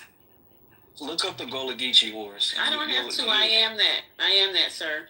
Okay, Is the motherfucking Gullah Geechee bitch? Them going Don't plantation even to plantation, explain myself. killing white people, right? I do not. So you should. I go back and look into it some more. I know you said you are Gullah Geechee. The lady who raised me, she's from Bonneville, Georgia. She's Geechee. Because the Gullah Geechee Wars were a 100-year conflict starting in the 18th century. Yes, ma'am. Wait, you just told me that they were having a back and forth. Now you would have a back and forth. You're gonna interrupt. Be quiet. Justice conversation. Quiet. You literally just chastised me for interrupting. Be quiet. Ain't she do it again? Same thing. Go ahead. It's all good.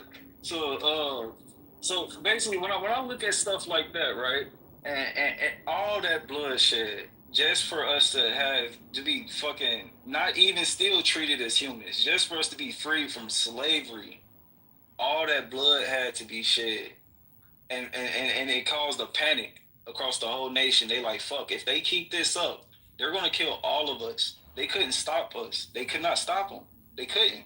So they had to free us, because that's what we were fighting for, to be free. So what I'm saying is, fast forward time, when has anything like that ever happened again in America? You mean just black people? Like, what do you mean, like physically, or do you mean as in just resistance? Both. I mean, many times. That goes hand in hand. Okay, so I'm talking about on that scale, to where it's so much chaos going on that laws had to be moved. Have you ever heard of the Black Panthers? You know what happened to them? But wait, hold on. Don't. Hold on. Let me just give you a little piece of it. What you're doing? Hold on. You're moving the goalpost. You asked me, did I have an example of a group, forming some type of resistance and them making a law as a retort or whatever. Damn, what is the word I'm looking for? But they made laws because of it, and so I gave you the Black Panthers. So now what? Don't ask me. So what happened to the Black Panthers? Because that's not the point that you were making. So referendum was the word you were looking for, Justin. Okay. I don't know that, but yeah, that's cool too. All right, so let me just try to bring my point home, because the reason I asked that question is because you chimed in and said something, and the conversation was about to go somewhere else. I know that's not where I was getting at, but that is what you chimed in with that. Okay, so what I'm saying is, with the whole Trump thing, right? Fast forward time, like you said, history repeats itself. If we don't understand history, we're not gonna know where the fuck we headed. We're not gonna know what to expect. We have been doing what the fuck the government wanted us to do. We've been playing into their game for this long, and look how far it's got us, and look at the shit that we still talking about still to this day. We still have an issue with our government. Why? Well, and I know some other people probably gonna want to chime in, but before everybody does, I just want to say this. I think that you have respect for the past, so I would say this, and I think you're cool, so I'm not gonna I think that you just don't know a lot of stuff, or you don't realize, but I think it's rude, and it's very presumptive to say, oh, how far has it gotten us? Because my reply to that is very far. Do you know how we came here? Do you know what we came from? And you are sitting here as a black man, able to express your opinion, and as a black man, I'm able to debate with you without being killed, murdered, or whatever. And that's not eliminated. I don't want to downplay what is currently going on, but I think it's disrespectful to our ancestors who did these things to say, we still, to slight it like that, like to talk about it in that way. And I would, that's why I would like for you to just think about what you say before you say it, because they moved a lot of needles. I just need you to understand that. I do understand, and I'm very appreciative of the people who came before us and died. They died in order for us to do this, right? They died. The people risked their lives in order for us to do this. You remember, like freedom school, it was even white people that died for this type of freedom and liberty. So what I'm saying is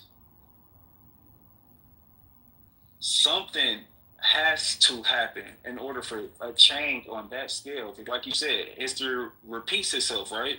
And the things that our people fought for, are you aware that right now, as we speak, a lot of those things that they died for are being undone?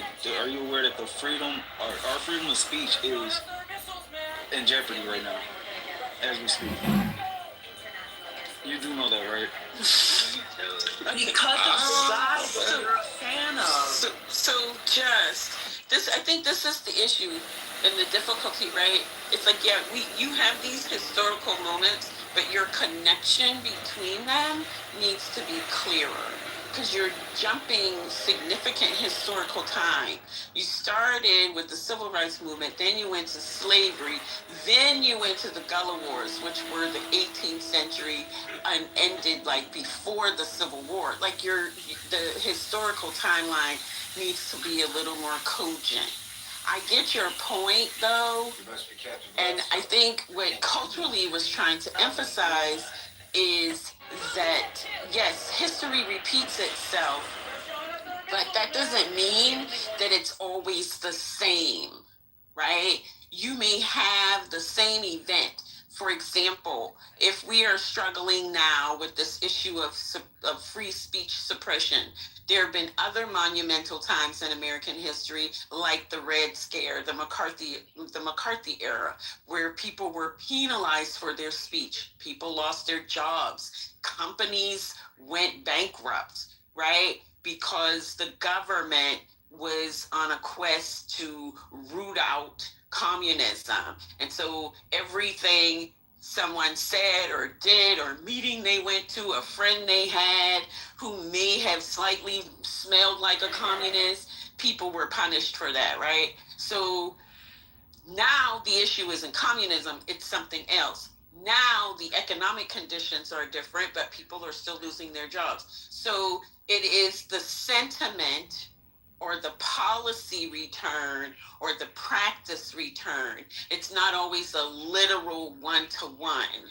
So yes, we have progressed significantly over time, but because we are living in a democracy, we will return and revisit certain circumstances or situations as the population grows, as economic conditions change, as culture change. We have to revisit these things for the new people. But the fight or the commitment to the idea, to the ideal, or to the principle can't change. If you are for like life, liberty, and the pursuit of happiness, you have to be for that all the time. How you fight for it, it's gonna look different, but that's still the same principle.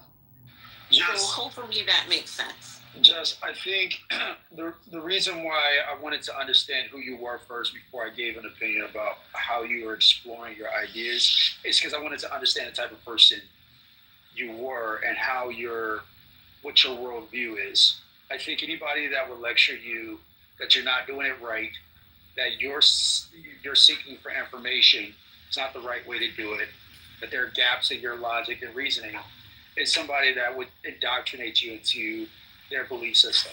I think you're approaching. I think you're approaching these questions. You're annoying. No one is indoctrinating anyone. That is a process of scientific reasoning.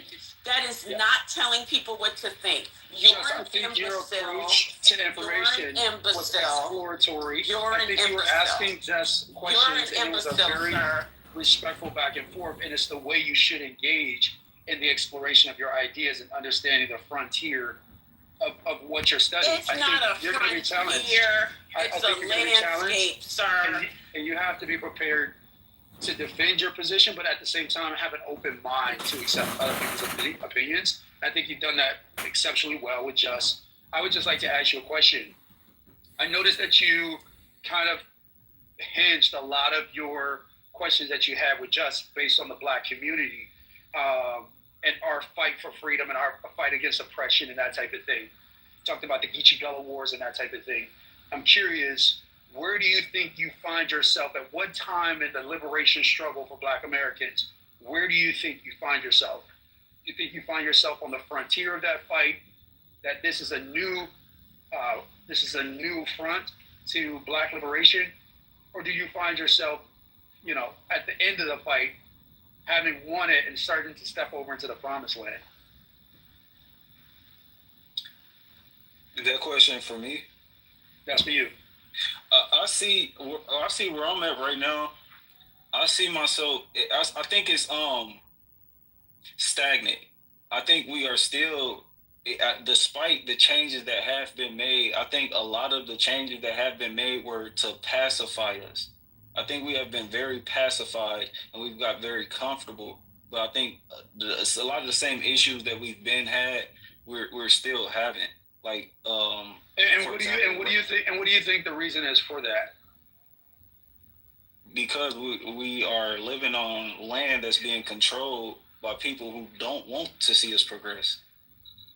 They don't care for that. That's not their interest. And how do you see yourself regaining your sovereignty and your self-determination from the stolen land that the people that occupy this land lives on with you? Me personally? Yes. Me personally, in my own personal life, I'm just gonna, like I was saying earlier, with like focusing on the younger people under me. I want to focus on building my community up, and like that's all I can do is what I can do. Now, as for like a whole, as everybody who live here, white, black, yellow, green, all of us as a whole need to stand up and actually do something. We're not doing anything. We like voting and all that shit. It's not doing it. It's not, because if it was doing it, it would have been done. I would challenge you, and then I'll give it back to the stage.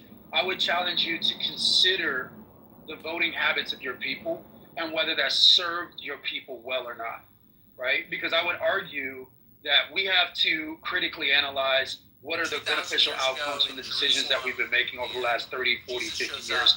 I'm inclined to agree with you that we are at a bit of a, the word turning point has been used a lot over the last 2 weeks, but it's just an apt word or phrase to use right now. I do believe we're at a turning point culturally within Black America. We're realizing that our schools are no good. We're realizing that our people are too far dependent on the government for their sustenance, their well-being, their food and shelter. They're realizing that the political interests of the elite are not serving them well. They're realizing that their political alignment has been sabotaged by an agenda that takes advantage of that. So I do believe we're at a turning point. What I would encourage you to do is I would encourage you to continue to explore those ideas. Look at it from the lens, and this is not me telling you how to do it. I would just encourage you to do it. Look at it from the lens of self-determination. What is your value system, right? What is your community's value system?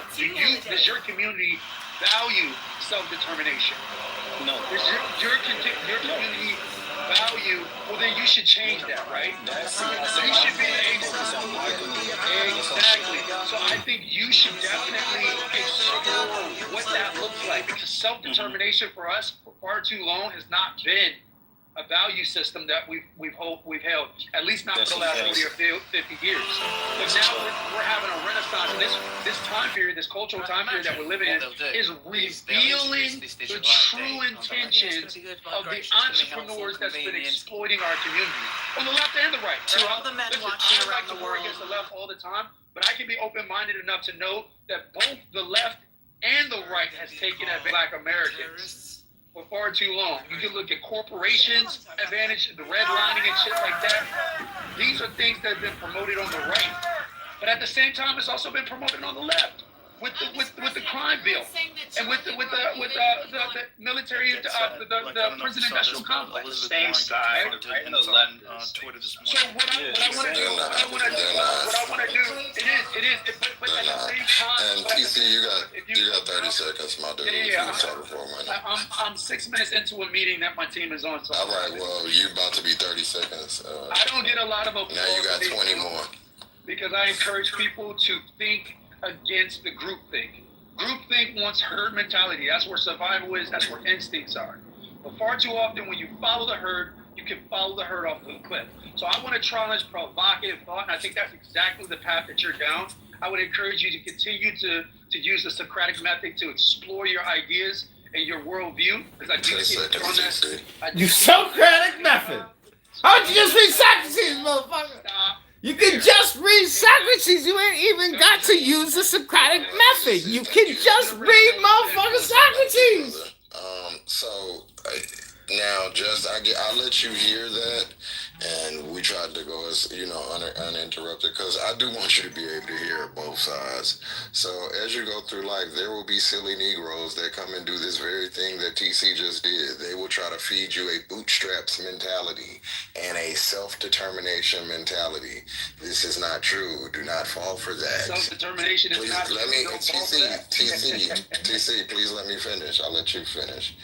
So, this comes from a place of hating yourself and wanting to get your good nigger sticker from a white man, and wanting to point things out about your own community, and which is great. I do believe in being critical of oneself, but don't ever be the black man that allows other people or another group of people to make you think that somehow your group is lazy or less determined, or any of these things. The truth is that we have socioeconomic reasons why black people are in the spaces they are in. But when you look at the rate of how almost anything happens, especially anything negative, they happen at the same rate, because people are people. Black, white, green, or blue.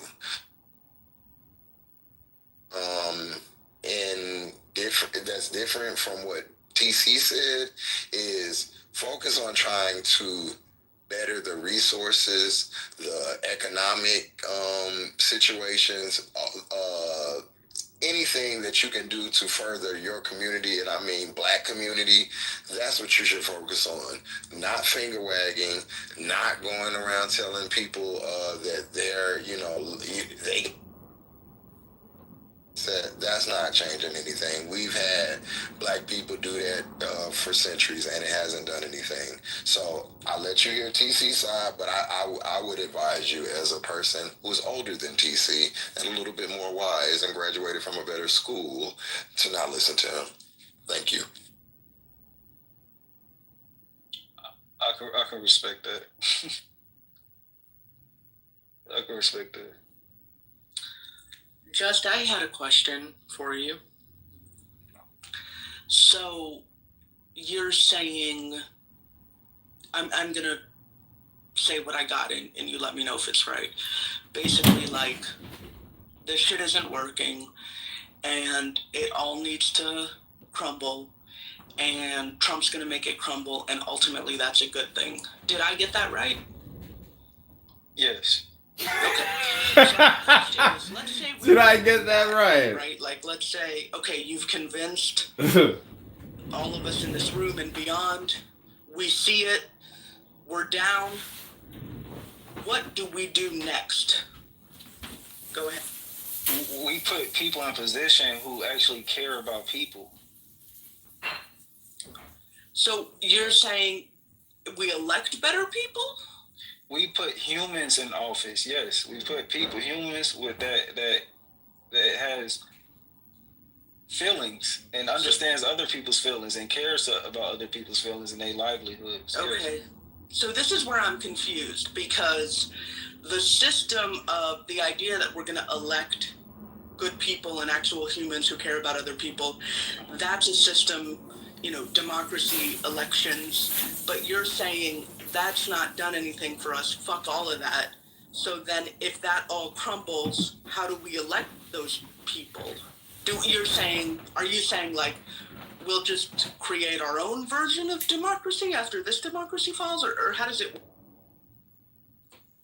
I think it works in the way it worked. I can't even think of the year. I'm thinking about an exact year.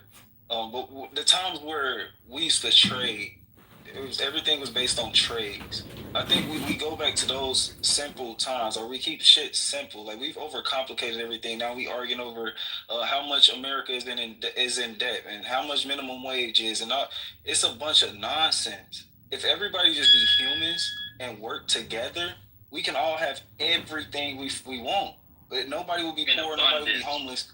Yes, we can live. We can definitely live in abundance if we just stop playing their game. That's all we got to do is just stop fucking playing. That's why I said stop paying bills. I know it sounds crazy, Right, what is it? but the shit we talking about is fucking crazy. What do you mean $15 an hour? Like, what? Like, all of this shit is fucking crazy. It just is. You're very idealistic, which I don't think is necessarily a bad thing. But you know, cause I was but you just gotta manage expectations, bro. Like, you know, the world that you think is available in reality, it's kind of just not.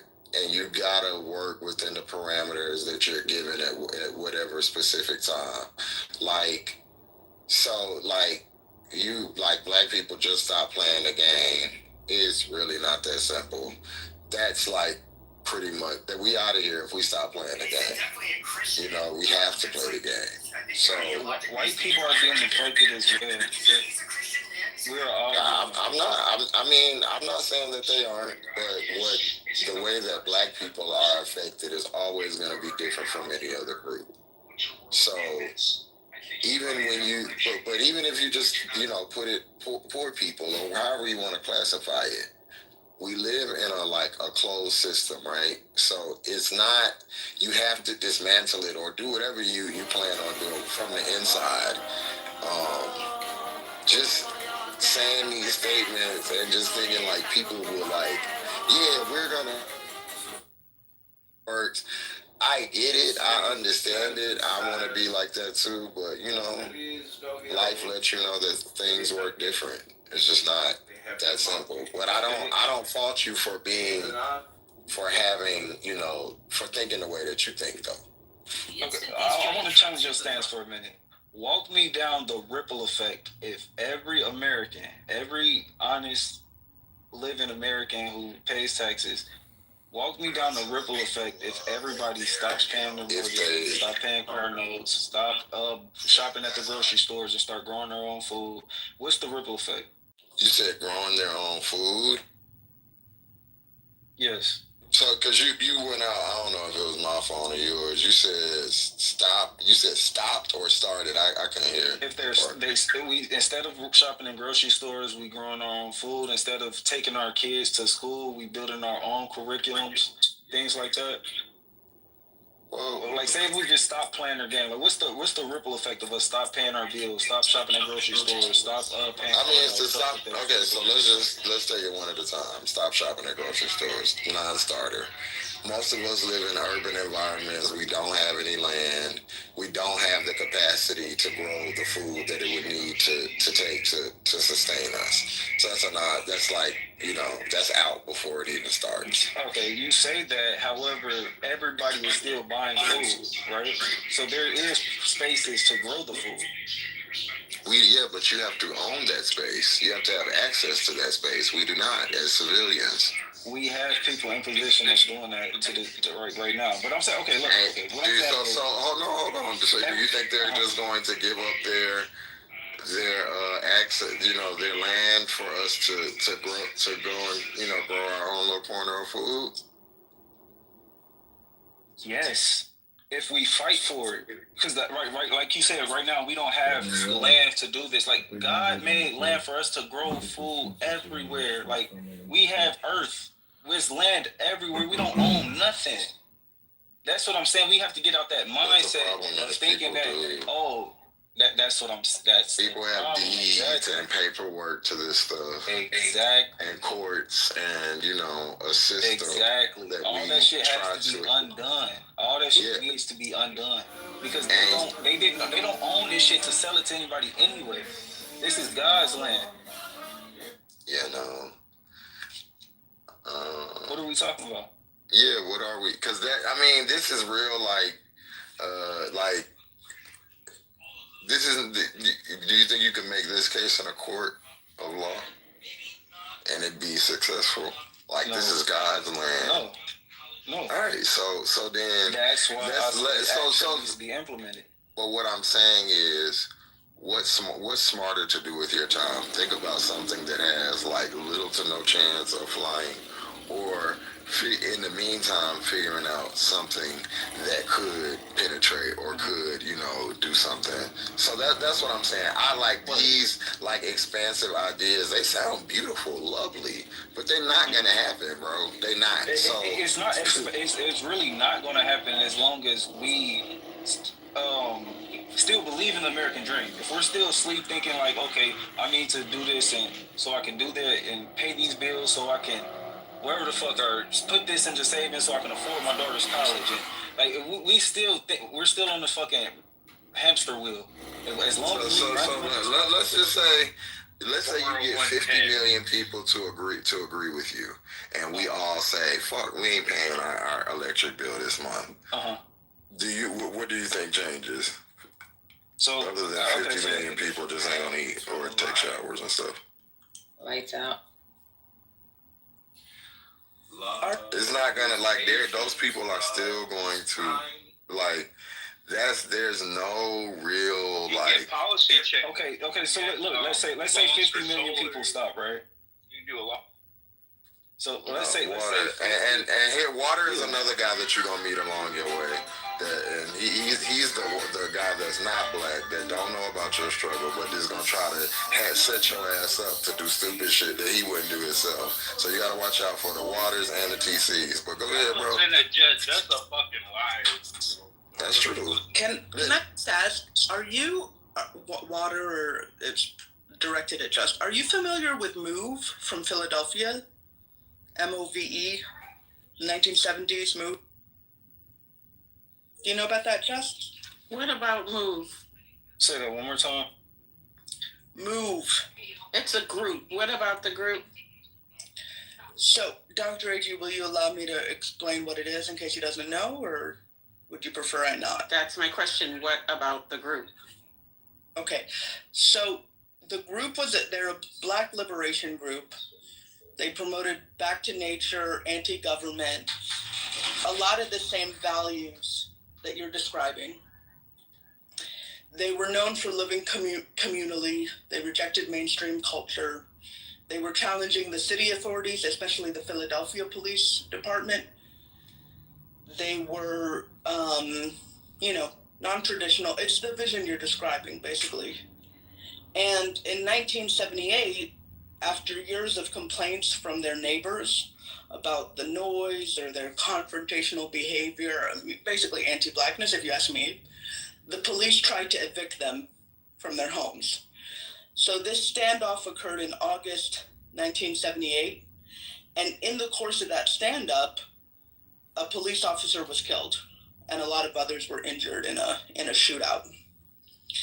So they arrested a lot of them, and 9 of them were convicted of third-degree murder, sentenced from everything from 30 to 100 years in prison. Now, after that, they continued to be a movement, and in 1985,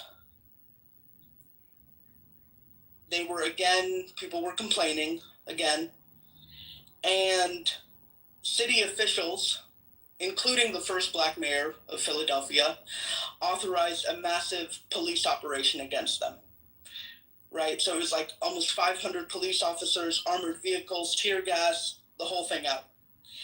They still refused to surrender, the MOVE members.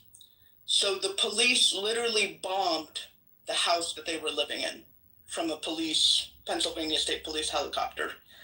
It caused a massive fire. The firefighters who normally fight fires, they were told, let it burn, just let it burn. 11 people died, including 5 children. 61 homes were destroyed in the area. It left over 250 people homeless. It's the first time in U.S. history that this kind of military-style bombing against the country's own citizens has been allowed. And since then, no one was held, no city official, no police officer was criminally charged. There were civil lawsuits and things, but no one was really, held accountable for doing all of that damage. So I bring that up just to say that if we don't, this vision that you have that I don't necessarily agree with, honestly, a lot of it sounds pretty good. But if we don't think it all the way through, because you're saying what we need for this to happen is for everyone to participate. You're never going to get everyone to participate, right? We can't get everyone to do anything. So as long as there's a few people who don't want to participate, and they're given the guns and the helicopters and the bombs, right, shit can turn out very badly and very dangerously. So in your vision, it's not that the vision is bad, but it takes it thinking it all the way through to the end. I'll end. Okay. So with the I don't even know where to pick up from, because you touched on a lot of different points.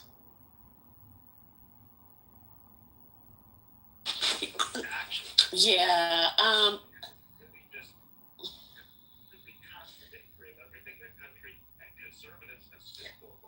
Justice vision is a lot more benign, I should say, than what the MOVE activists were doing. I mean,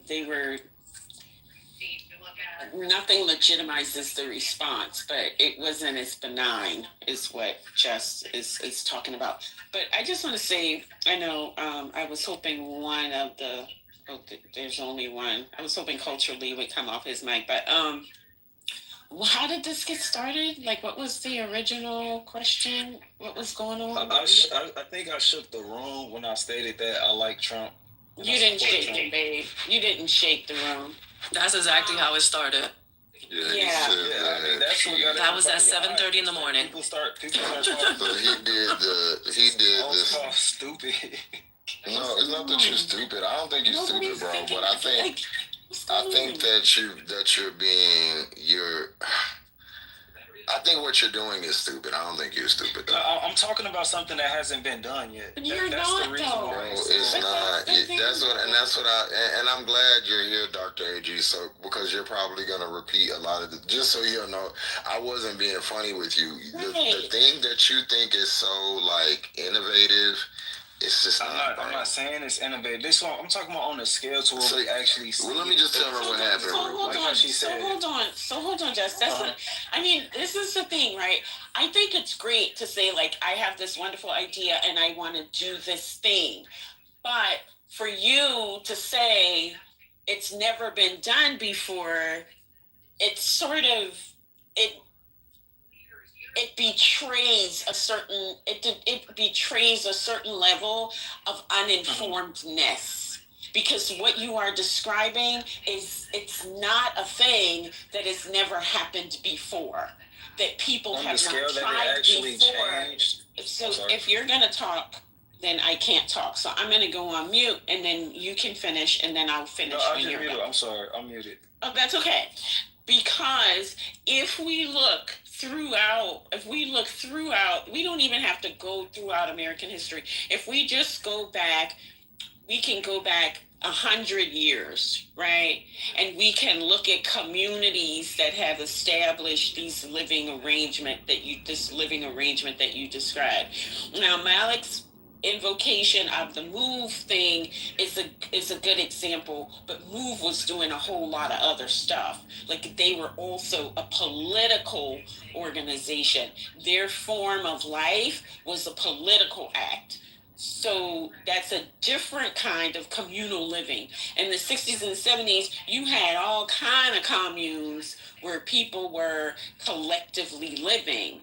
So that's not new. Right? And even if we take it to the level of developing insular economic systems within these communal living type situations, that is not historically new. Now, you may be adding something to it, but the concept is not historically new. And so to say that it's something that hasn't been done before is to suggest that your research on this thing as a project and a possibility is limited. And now, having said that, my final comment is that should not be taken as an insult. That should be, I would hope that you would see it as an invitation to look into it more, right? To read more. And like you mentioned, the book Beyond, Behold the Pale Horse. Okay, that's a great book, but there are nonfiction books that you can read as well that can expand sort of your understanding of these things. Randall, I always get him mixed up, but I think it's Randall Kennedy. He has this amazing book. It's called Nigger, the history of the word. I recommend that you read that because it's about that word, but there's also psychological and sociological analysis of sort of Black people's relationship to this country over time. That is an amazing read for someone who is interested in the things that you're interested in. So that's my final comment. You can go ahead. Sorry. First, I want to say I didn't take offense to anything. Even early when they was calling me stupid, like I don't really take offense to much. I'm sorry, I don't mean to interrupt you, but they're gonna have the White House press briefing soon, so y'all can go ahead and keep talking. But I'm about to play that. Awesome. The one, yep, the autism. All right, so what I'm saying is, I'm saying something that's never been thought about, or I'm not saying I'm innovating something, a brand new idea. What I'm saying is, okay, as many people that are participating in the game today have never opted out all at once. As many people that are paying bills and going to work and working for wages that are just unlivable wages, as many people that are doing this today, that many people have never opted out the game since the game started. Makes it different and kind of stand out from other apps. What do you show me in history where that's happened? Sort of almost like least to the U.S. I don't understand the question. Say it one more time. I'm saying, is this as many people. Are you involved in this? Hold on, Water, please. This is what I'm saying. Look, first let me clear this up. This is just what I see as. No. Don't go back. Just okay. Ask the question. So what I'm saying is, as many people that are participating in this American dream, chasing this American dream, trying to live whatever life people want for themselves, which is whatever they like, define you should, and you should, respectfully. Now, as many people who are participating in this American dream are participating in the race towards the American dream, and show me in history where that many millions of people have opted out the game all at once.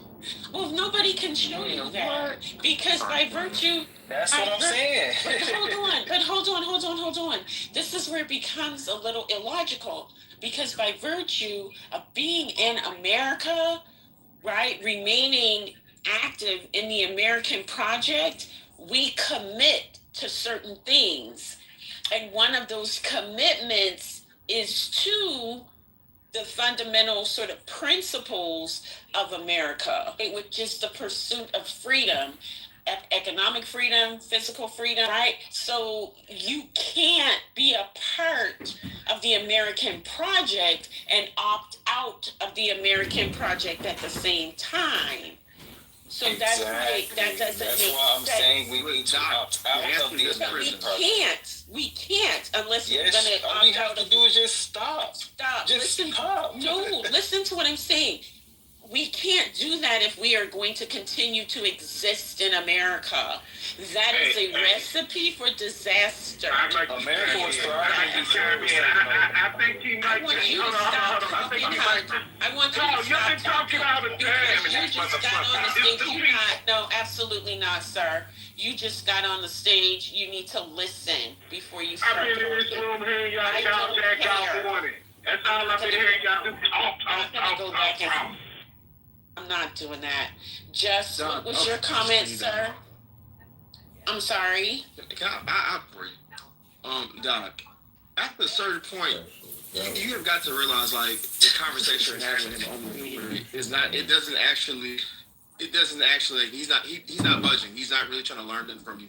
He's made up his mind. He finds this conversation entertaining. Like, you're telling, like, hey, bro, just stop, bro. Because you've been insinuating a lot of stuff that's not true. Not learning that from Patty, do you have that video you're gonna play? Thank you. Can we get that video? Thank you. Can we get that video? Thank you. We've been hearing this for 3 hours. Whoever got here at the 3-hour mark or the 2-hour mark, we've been listening to this for 3 hours. How see that is that I want to hear fucking Trump over this bullshit. You're not getting to him. Take him into a private. Okay, so I wasn't trying to get to him. Would you shut up and let her roll the clip? You shut up. We got to You're not gonna tell me to shut up. What you not gonna do, huh? Thing. And that is, whoever you are, shut up. This is insane. Y'all men need to really get control.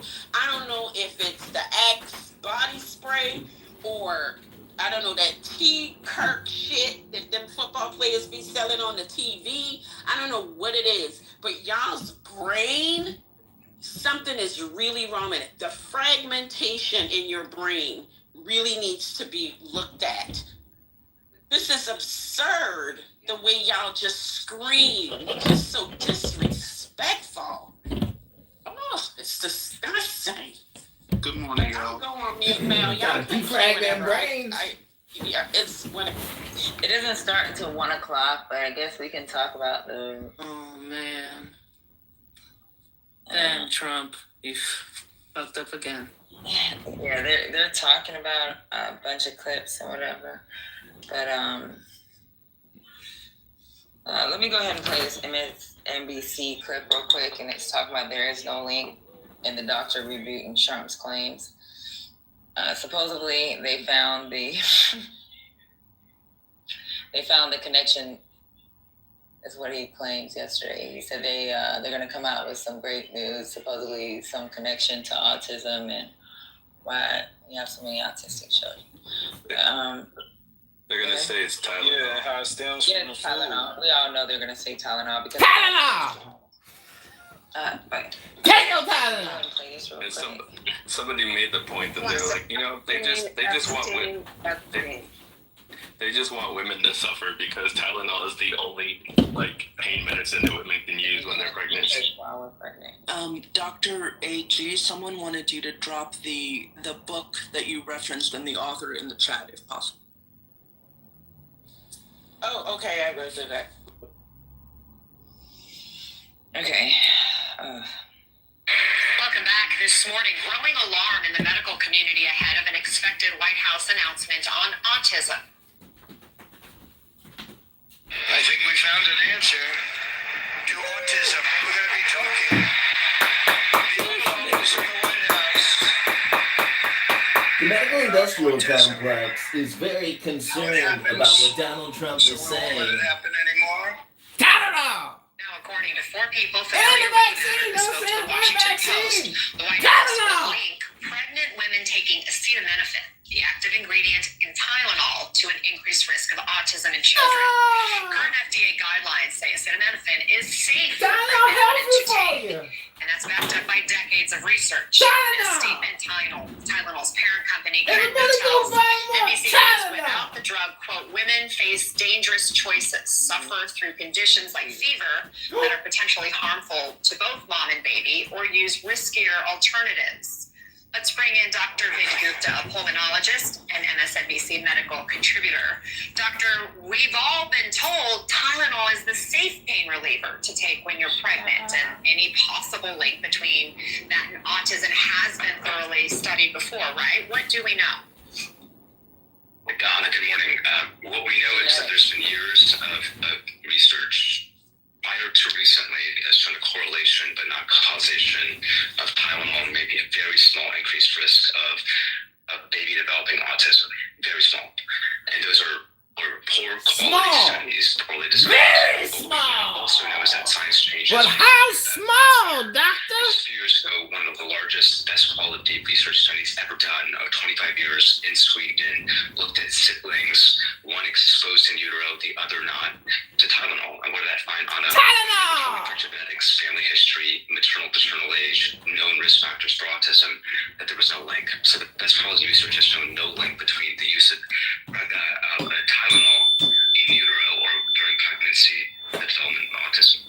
President Trump actually seemed to this weekend that today's announcement could be wrong.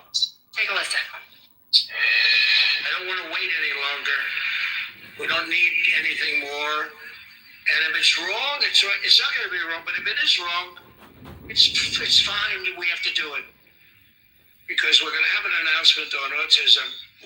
Yeah. Dr. Gupta, your reaction. What are the implications if they make this link? Well, it's going to be one of the similar line of things. You and I have talked about this endlessly of using a similar approach. They don't know. They put something out there and it's cherry picking data. I worry about women across the country. Anna, you said this in the TIA. There aren't many opts for oral pain relief if you have to take a medication. You know, I say this watching my wife go through 2 pregnancies and needing. So basically, wherever these things are, not only at the moment of our birth, but in different times, there's what are called transits and different. Actually get to their point because you want to fucking roll your mouth over there because you fucking lost because you're too stupid right now. So again, you overextended on your skis and now you're about to tip the fuck over. The reason we do forward deployed bases, why we have a multitude of bases around the world and we have various satellite ones is because that is the key to our fucking strength, you fucking moron. It's the way we can win wars because we realize that, hey, we have 2 ginormous fucking ponds on either side of us and our only allies, truly allies, are literally Canada and Mexico because they have the shared interest of land invasion with us. That's it. And oh, by the way, Mexico, last time I checked, unless there's going to be a taco truck with M60s on top of it, I don't really fucking know. What do they got? The burrito missile? Is that going to fucking do it? Are they going to send chalupas over and hope everybody gets satiated on fat? I'm sorry. And Canada